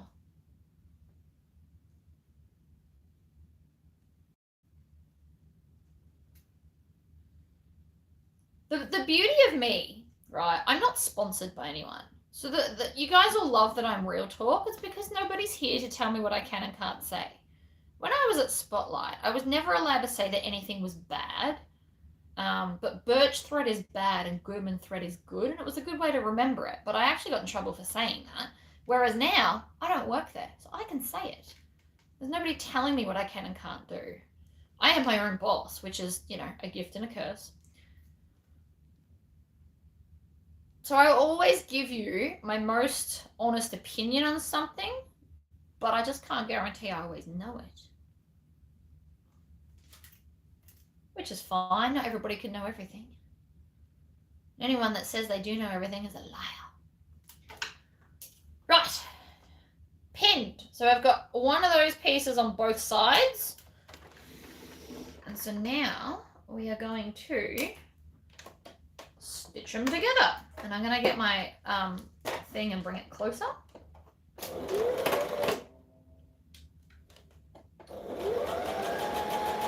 And we're just going to go slowly around that curve. I'm going to pull out the pins as I go. I'm going to go nice and slowly.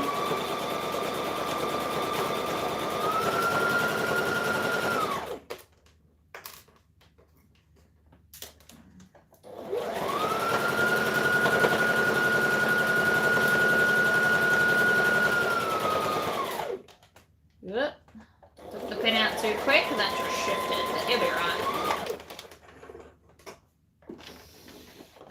So then you flip that over and you've got a collar and a collar band.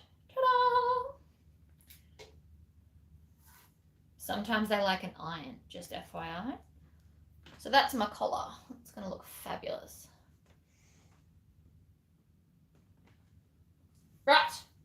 Now we're up to this bit. Now, I'm going to do this probably different to the pattern. Part of this has to be turned over for the front band, but I don't know how much that is. So we can work it out by working backwards. So I'm going to find the center of the back of the top of the yoke and just do a little trim so I can find it. And then I'm going to put the side with the interfacing. Oh, I need to find halfway. Did you sell things before you started doing videos? So I didn't sell supplies. I sold finished bags. And before that, I sewed like retro 50s style aprons. So I started making aprons. And then I wanted to make myself a handbag one day because I'm like, how hard can it be? And then people saw my bag and wanted me to make them bags. So it kind of just kept escalating. And then when COVID hit, I started doing videos. And then the first thing I ever got in was my waterproof canvas because there's nowhere to get it in Australia. So I spent like a very long time finding it. And so then I started with just waterproof canvas. And the first 3 rounds that I got in sold out in 24 hours, which was insane. And then I took the money from that and I bought another round. And then the profits, I started buying hardware. And then that escalated. And now I have 116 different pods of different hardware. And that's not including zipper or zipper, like the colored zipper heads. There's just a lot. And it's going to get bigger and bigger because this is where my passion is. Dukey Junkies will help you find the right machine for you. Well, there you go. Would you be able to do a zippered expandable pocket, say for a water bottle or sunglasses on the outside of a bag? I can do that. I could probably add that to my duffel bag. It doesn't have side pockets yet. I haven't quite decided what I wanted. I'm still going to do a gym bag, which will be different from the duffel, because that's going to have that side zip so you can put your shoes in a separate section. Alright, so I have pinned this outwards to the edge of the collar. And see how it's that much past? That tells me that I have to fold that to that point, like so, right? That's how much excess I have. That's how I worked that out without pulling out the pattern and measuring everything again. And I know that sounds lazy, but that's who I am. It's fine. So what I want to do is I want to fold that to there and then fold. So I want to fold the raw edge to the edge of where the collar ends. Like that. And then I'm going to fold it over a second time. There and then there. And then I'm going to pin that so I can top stitch down there as well. And that will hold it all in place. Over, over, like that.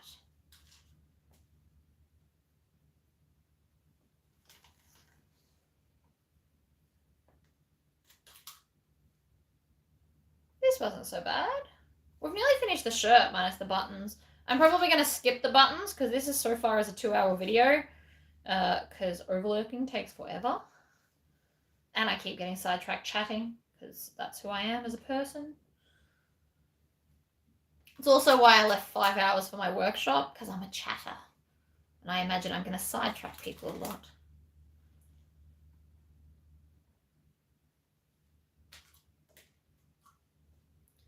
All right. That's one side. Now I'm going to just repeat the process with the other side. So I'm going to start by pinning the collar band to the shirt. And then once I run out of space on the edge, the excess gets folded in. So as a general rule to price your bags, it's the easiest way to work it out is work out exactly how much it cost you and triple it. Doubling it is wholesale price and triple is retail. That's a general rule on how to work it out. You could also go by what other people charge, which is what some people do. I have a person that has a shop, so she knows how much stuff's worth. So she prices my stuff for me. But generally speaking, triple the price of like everything it cost you is a good place to start. But it also depends on where you live because some people won't pay that, which I understand. Especially because everyone's currently like broke from COVID. So it's a hard one to know. So you need a smaller needle to work with fabrics like this. You need like a size 70. which is I think an 11, depending on how you work out your thing areas.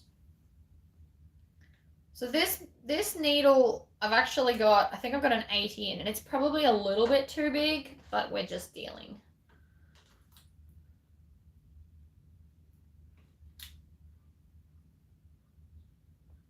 So the lighter the fabric, the smaller the needle, as a general rule.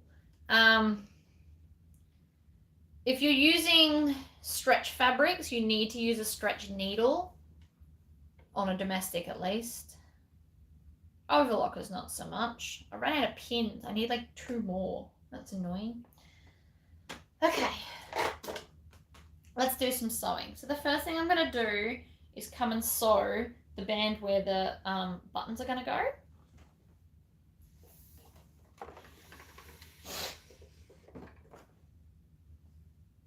Yeah, so people that live in like a low socioeconomic thing, and if you want to do markets, you need to think about who you're trying to get to buy your stuff. Because some people in some places just can't afford it. But also, don't just lower your price because people say they can't afford it, because quite often they're lying to get a deal. So you need to know your demographic. People that only shop at Kmart will always tell you that your stuff is too expensive because they can buy a handbag for $9. So why would they spend, $80 on yours? They are not your customer. So don't worry about them, just tune them out. Not everyone is your customer. Not everyone can afford custom pieces. You need to think of yourself as an artist. You charge what you charge. Some people work it out as cost plus an hourly rate. It gets real complicated when you start doing it like that.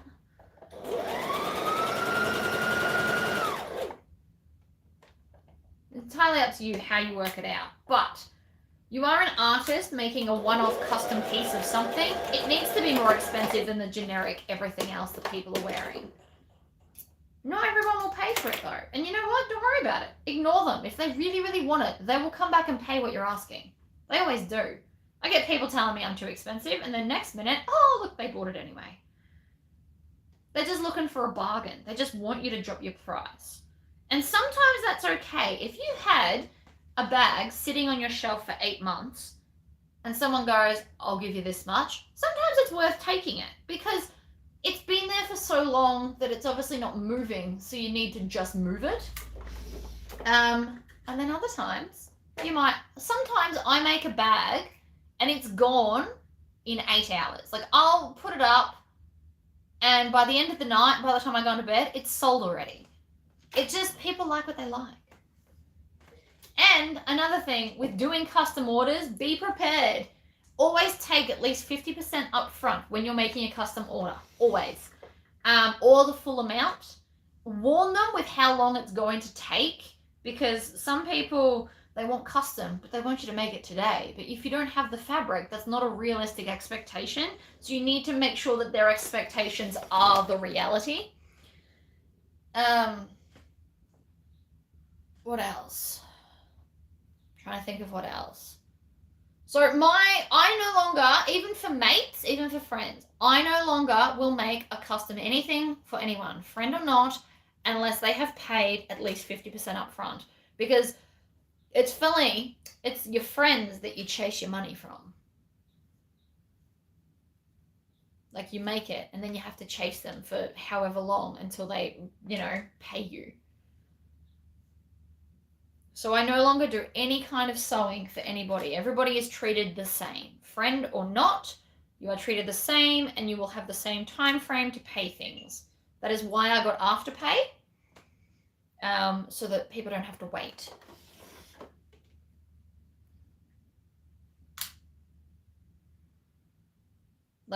Lots of people have asked me to get lay-by, but lay-by means I have to chase them every time they need to make a payment. I don't want to do that. That's why I got Afterpay. Afterpay means that they can pay it back whenever they want to through that thing.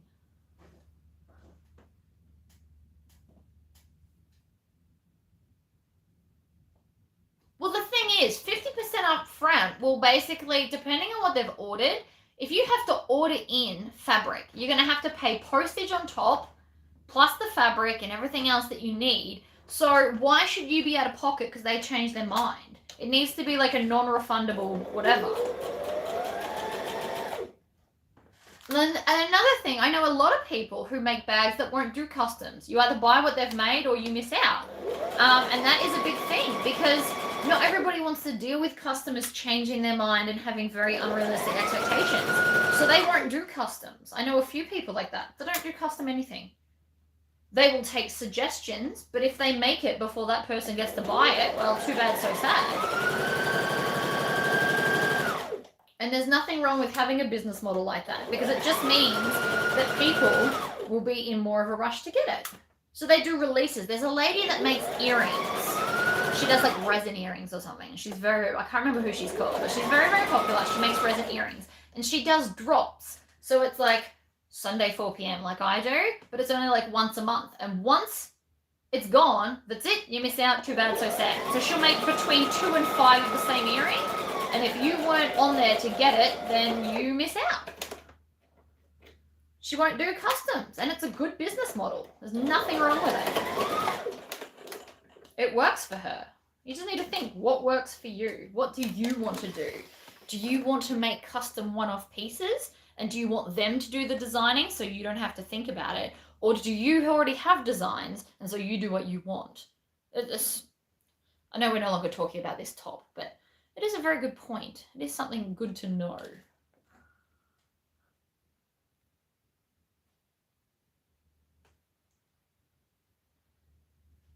Don't go to the store and ask them you can take something and then come back in a couple of days and pay them. Exactly. Never let people take it without full payment. If you can be bothered doing the lay-by, lay-bys are a great option because in COVID where people like all this week don't get to work, it does mess with their money. So lay-by is a good option if you've got the time to chase them. I don't have the time. I'm literally going to finish this top, go and bag stuff, and that's going to take a couple of hours. There's 3 boxes of stuff. Then I have to put it on the website, and then I've got to go into town and buy some food and stuff. Like, I don't have time to be chasing people. Hi, will you make your payment this week on your lay-by? Like, it's not a thing.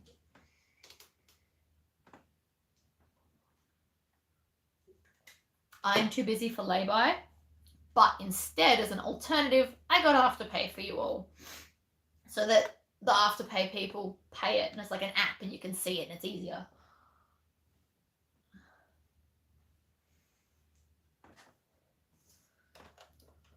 So I don't know. It's tricky. It is tricky to work out pricing and what you want to do, but don't be afraid to say no. I have people that come with the most outrageous requests, and sometimes no I can't, no I don't want to. Somebody asked me the other day, could I don't know, mend a sports bra? No, stretchy fabrics aren't my forte to begin with. I can do them, but I'm not brilliant with them, and I'm not into mending. I like creating. I like inspiring. I don't like mending. I will happily do like jeans hems and stuff because it's quick. I will sew patches on vests for people because I'm the only one around here that has a machine that can do it. But that's kind of it. But I have consciously decided to start saying no because I don't want to deal. And there's nothing wrong with saying no. It's your happiness, it's your time. Or if you don't really want to do it, charge double what you think, and if they still say yes, then you've made a lot of money. Overquote if you don't want to do something. If they're desperate, they will pay it, and then you get paid for the extra amount of annoyance it's going to take you.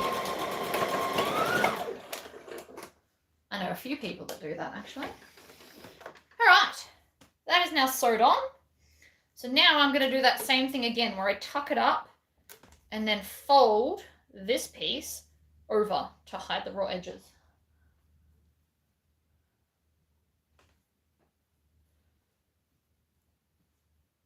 Cashman product as done is good, but I've had people go, oh, I had to pay a bill this week. I haven't got the money for you. Oh, I can't pay it this week. And it goes on and on. And that's when I stopped doing that.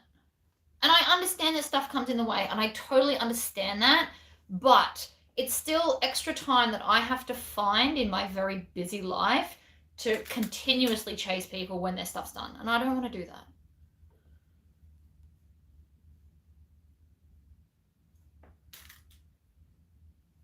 But lay-by might work for you where you live. Like, you probably have a little bit more time than me, potentially. So you could chase people and be like, hi, your payment is due.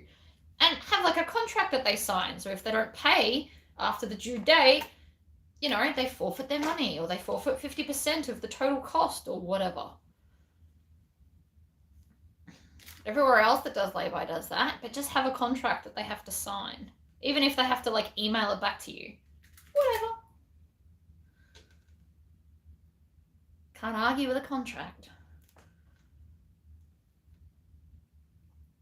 So I'm just tucking under that raw edge and pinning it. And I'm pinning it from bottom upwards because this way holds the pins better. Back to the actual sewing and less about me ranting.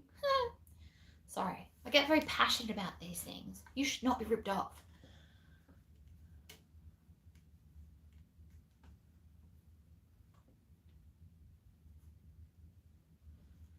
And the other thing is, some people, because China and people import Chinese stuff that is so cheap, some people don't genuinely know the price of fabric. So if they want a quilt and they can buy a quilt cover for $60 from Spotlight, or $100, they don't understand why you're charging $300, because they don't understand how much fabric is, because they don't sew. So sometimes if people are horrified by my price, I will actually tell them to go and buy the fabric, and I will take out my fee that I put in for fabric. So if they buy the outer and lining, I'll take between $30 and $40 off the price. And it opens their eyes to notice how expensive fabric is, and then they tend to shut up. So that is a really good trick. If you want to be polite, you just tell them to go buy their own fabric, and you'll make it from the fabric that they buy, and you will take off X amount of dollars from whatever bag it is that you've decided to make, and tell them how much they need. And they very, very quickly begin to understand. And that's like a polite way of saying no.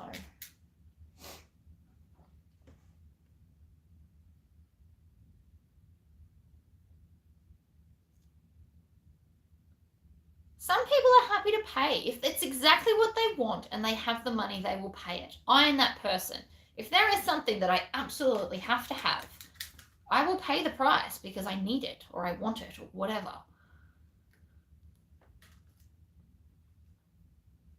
To be fair, I make most of my own this stuff, but like other things, like the skull bowls. I had to have skull bowls, so I bought them. I have a lot of them. They're floating around everywhere. I am still looking for a new supplier of them, by the way. I'm getting there. It's harder than you think. Lots of people ask me about Scully. And Scully is very cool, but very hard to find, and I can't 3D print.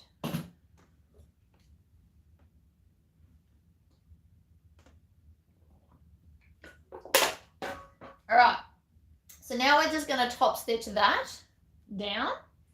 And then we just hem the bottom and insert the sleeves. We're kind of nearly done. I'll do the buttonholes off camera because I haven't measured them or anything.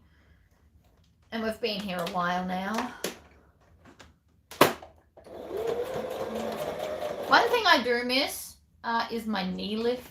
You can't tell, but I keep using my knee lift to lift the foot. It's obviously not there, but it's such a muscle memory that when I want the foot lifted, I use my knee. It's greatly amusing.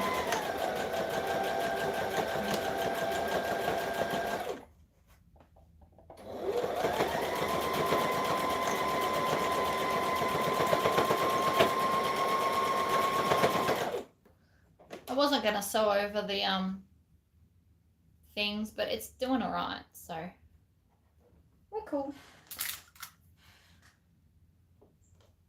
Hi, Kim.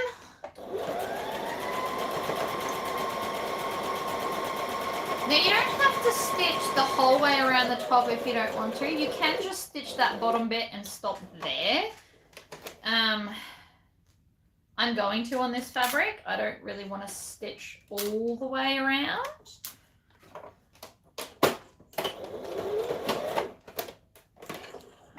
Trim off those tails. I'm also nearly out of bobbin thread. Right, so that's now, we've got most of it going on. I'm now going to hem the bottom. So I always put the sleeves on last because the sleeves are an added weight that I don't want to have to deal with if I don't need to. So I'm going to roll hem the bottom of this after I trim off the hairy bits. So I'm just going to do a basic roll hem. I'm going to do it by hand because I didn't pull out my giant box of feet that come with my other machine because they're both brother, they fit, it's fine. I have a Brother Project runway and it does okay with light vinyls. Well, that's exciting. So long as your machine works. Don't get caught up because someone else has a better one. It's not about the better one. It's about how you use it. Which is why all my machines are secondhand. Alright, so I'm going to manually roll hem this. Because I don't have the foot handy. It's like in a box behind a thing and the box is like this big and I can't be bothered getting it out. Not even gonna lie, can't be bothered. And as much as it would be handy because this is all curves, we can do it without a roll hem foot.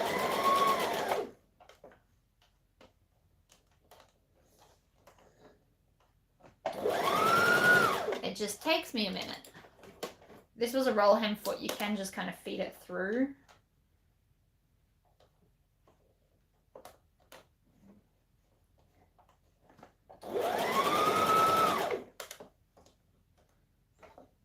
You can do stuff without the fancy feet. The fancy feet are just helpful.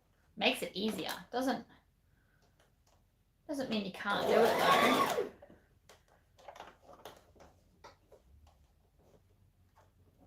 Oh, there's someone at my door. Hold that thought.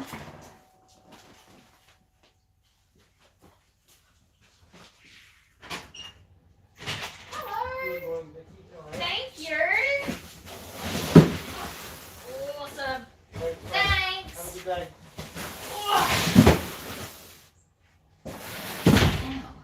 Haha, sorry, I'm back. That is my birch order. I just got 2 giant boxes.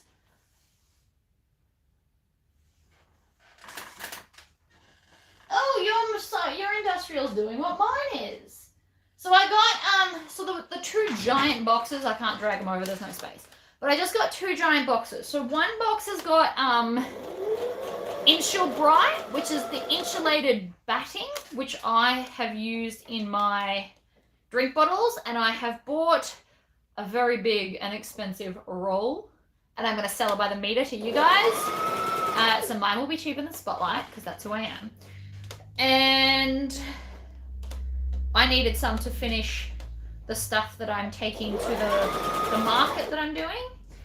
So that's why I just decided to buy a roll of it.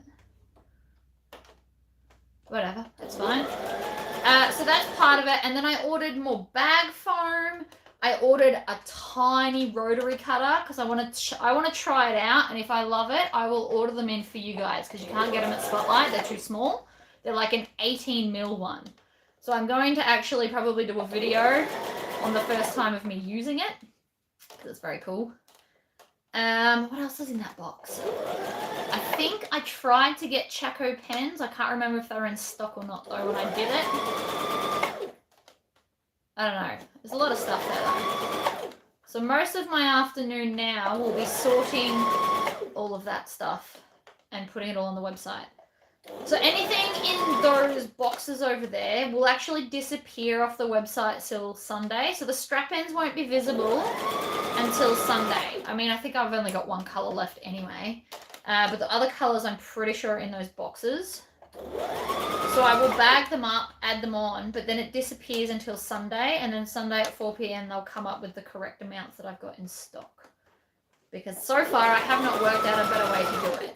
I'd love it if it just automatically updated the amount at 4, but I have to make it disappear until then.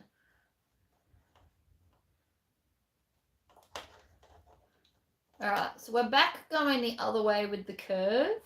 One way is always easier than the other, by the way.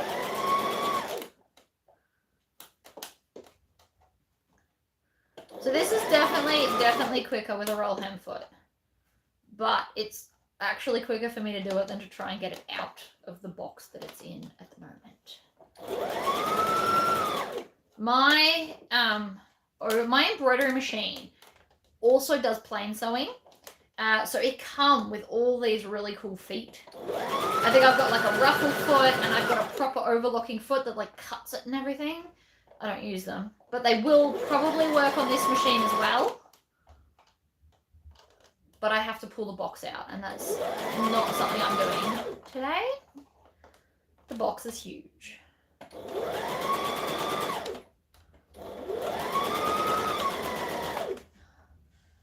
What's my website? Thank you, Mother.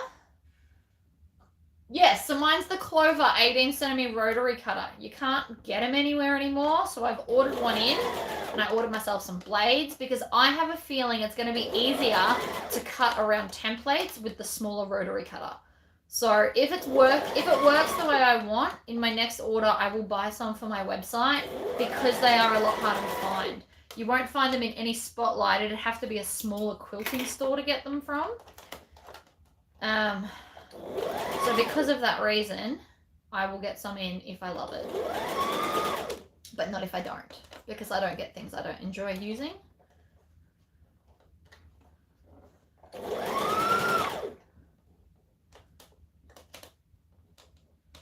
Over. And over. Ah, this last little bit doesn't want to fold. It's out to destroy my mission. So not cool. Oh, I just went to do the knee lift thing again.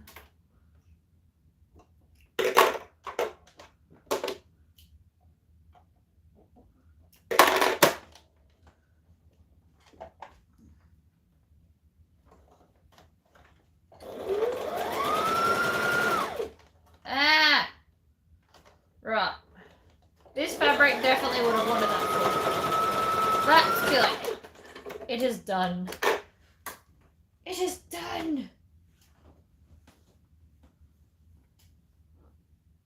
No, my mother does not have a channel. I have told her to do one a lot, and she won't. You can yell at her for that. Okay, so the way I always make sure that the sleeves are going on the right side is I literally put it on. I know this sounds ridiculous, but I have sewed one too many on the wrong way, and I don't want to play that game anymore. So I put it on, so I can tell, like, I only have to put the one on, obviously not both sleeves, but I put it on so that I can see where it goes. And then I'm going to put 2 pins at the bottom, like side seam here, so that it stays nice and lined up. And I will put 1 pin at the opposite point of the sleeve, or you can even just clip it like that. And then you want to find the center of this as well, like that. And then we're going to sew it.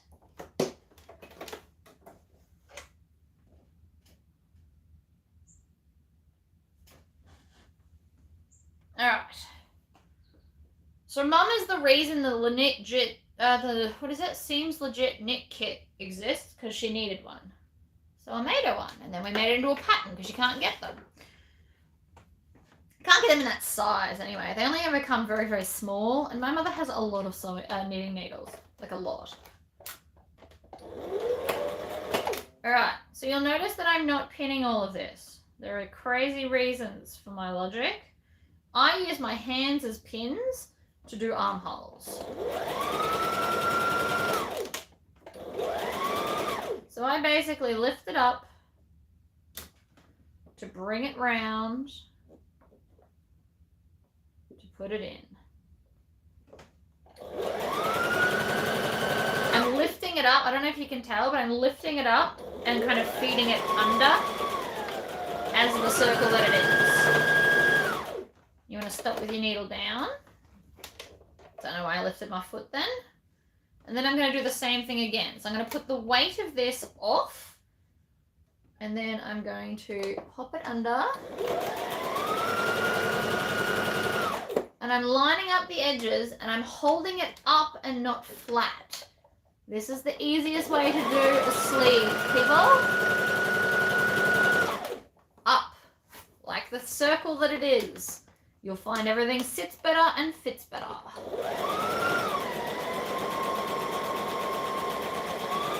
Oh, and backstitch.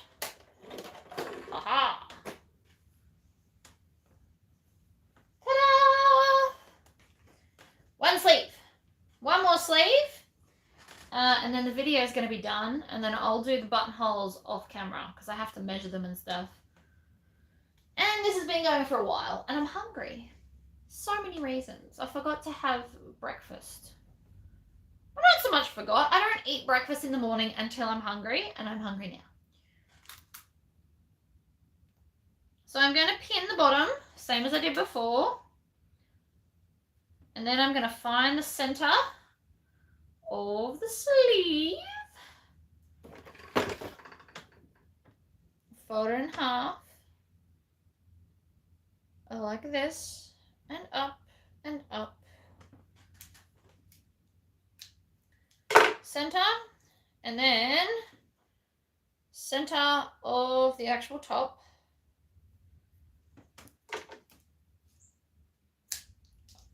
And I just trim off like a little bit. Hi, Lewin.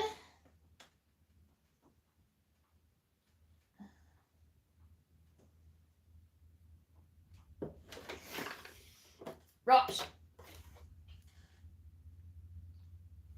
So now we're going to start at that bottom side seam again. That's where we always start. I don't even have snacks near me. I also don't really want to have to go into town. I don't like going into town. I don't like wearing a mask. It annoys my face. I know everyone says that, but that's why I avoid going. Like, I'm not one of those people that are going daily because they're bored. I stay home.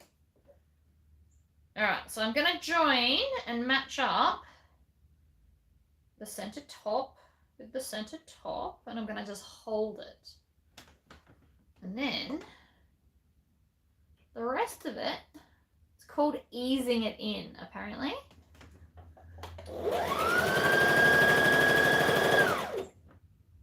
So I'm just using my hands as pins because I find it easier.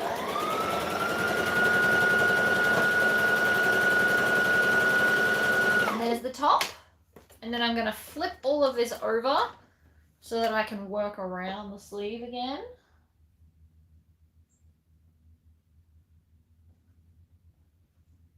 All right. So again, I'm still holding it up. I know I've got like a chicken wing going on, but that's okay. This is the best way to do a sleeve. Because I don't know if you've noticed, but I did a whole sleeve with 2 pins. And this does take a little bit of practice, but I promise if you master it, you're going to love this way of doing sleeves.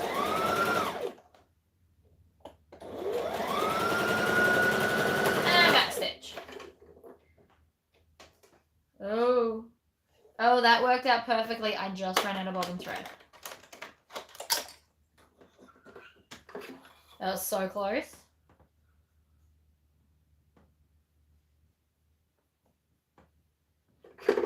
Alright. Across there. Oops.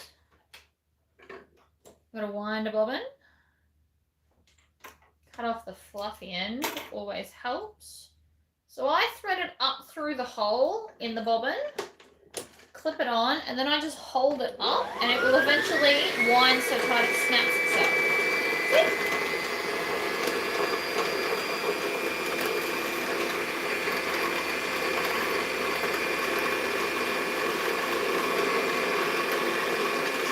I don't need this full, but I need enough to be able to like do the fake overlock around the sleeves and buttonholes.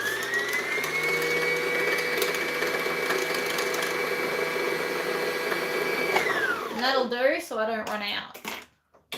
It's not full, but that's okay. Cap back on. The one thing I do like about threading domestics is you don't have to let go of the thread. It makes it much easier.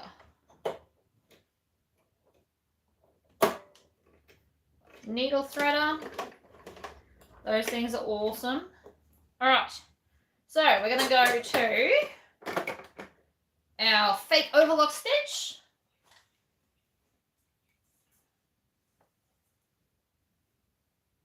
And then I'm going to overlock the armholes. So again, you want to put the weight on the table.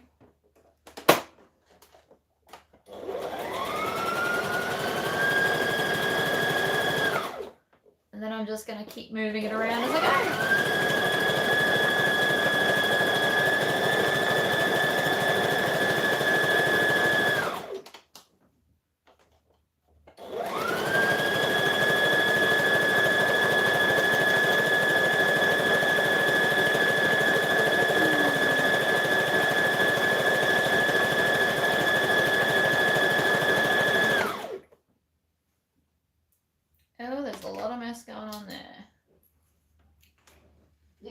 Everything on my Juki has definitely spoiled me.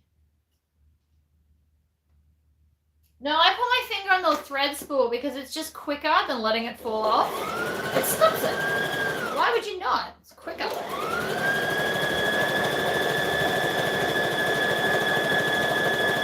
And I am all about quicker. I enjoy sewing, but I don't have all day to do everything. And I found by putting my finger there, it stopped the issue of it slipping off.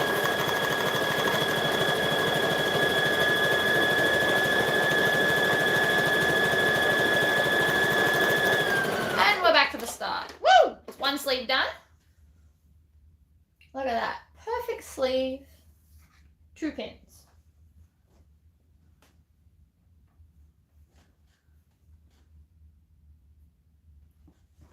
My dream machine will be when I've got a thread cutter.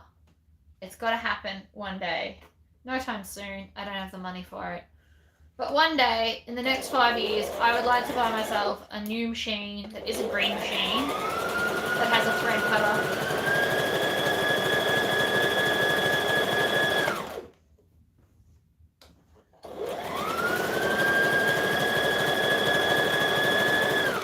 Kind of want a house before I want a new machine though.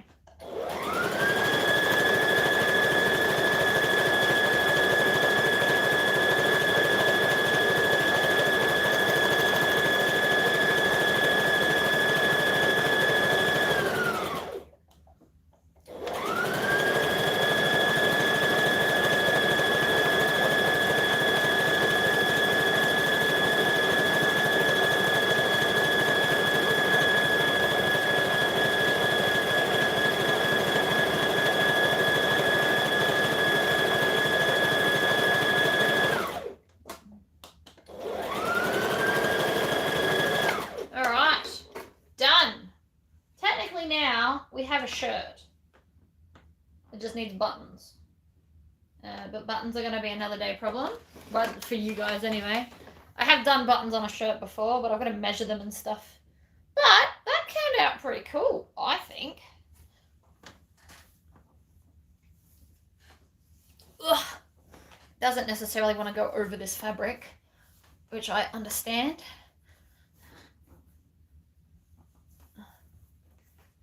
I like it. And then the sleeves, right, so they'll have a button there and then they fold up like that. And so they look really cool. See? How cool is that sleeve? It's like a fancy, I don't know, I really like it. It's more fancy than the straight square ones. I think that's my thing. So anyway, that is the shirt. I know it doesn't look like it fits, but just it's stuck to this fabric, which is not helping my cause. They do make an industrial sewing machine with a thread cutter. So when you push back on the pedal, it cuts, and I need it. Alright, so anyway, that's how you make a shirt, guys.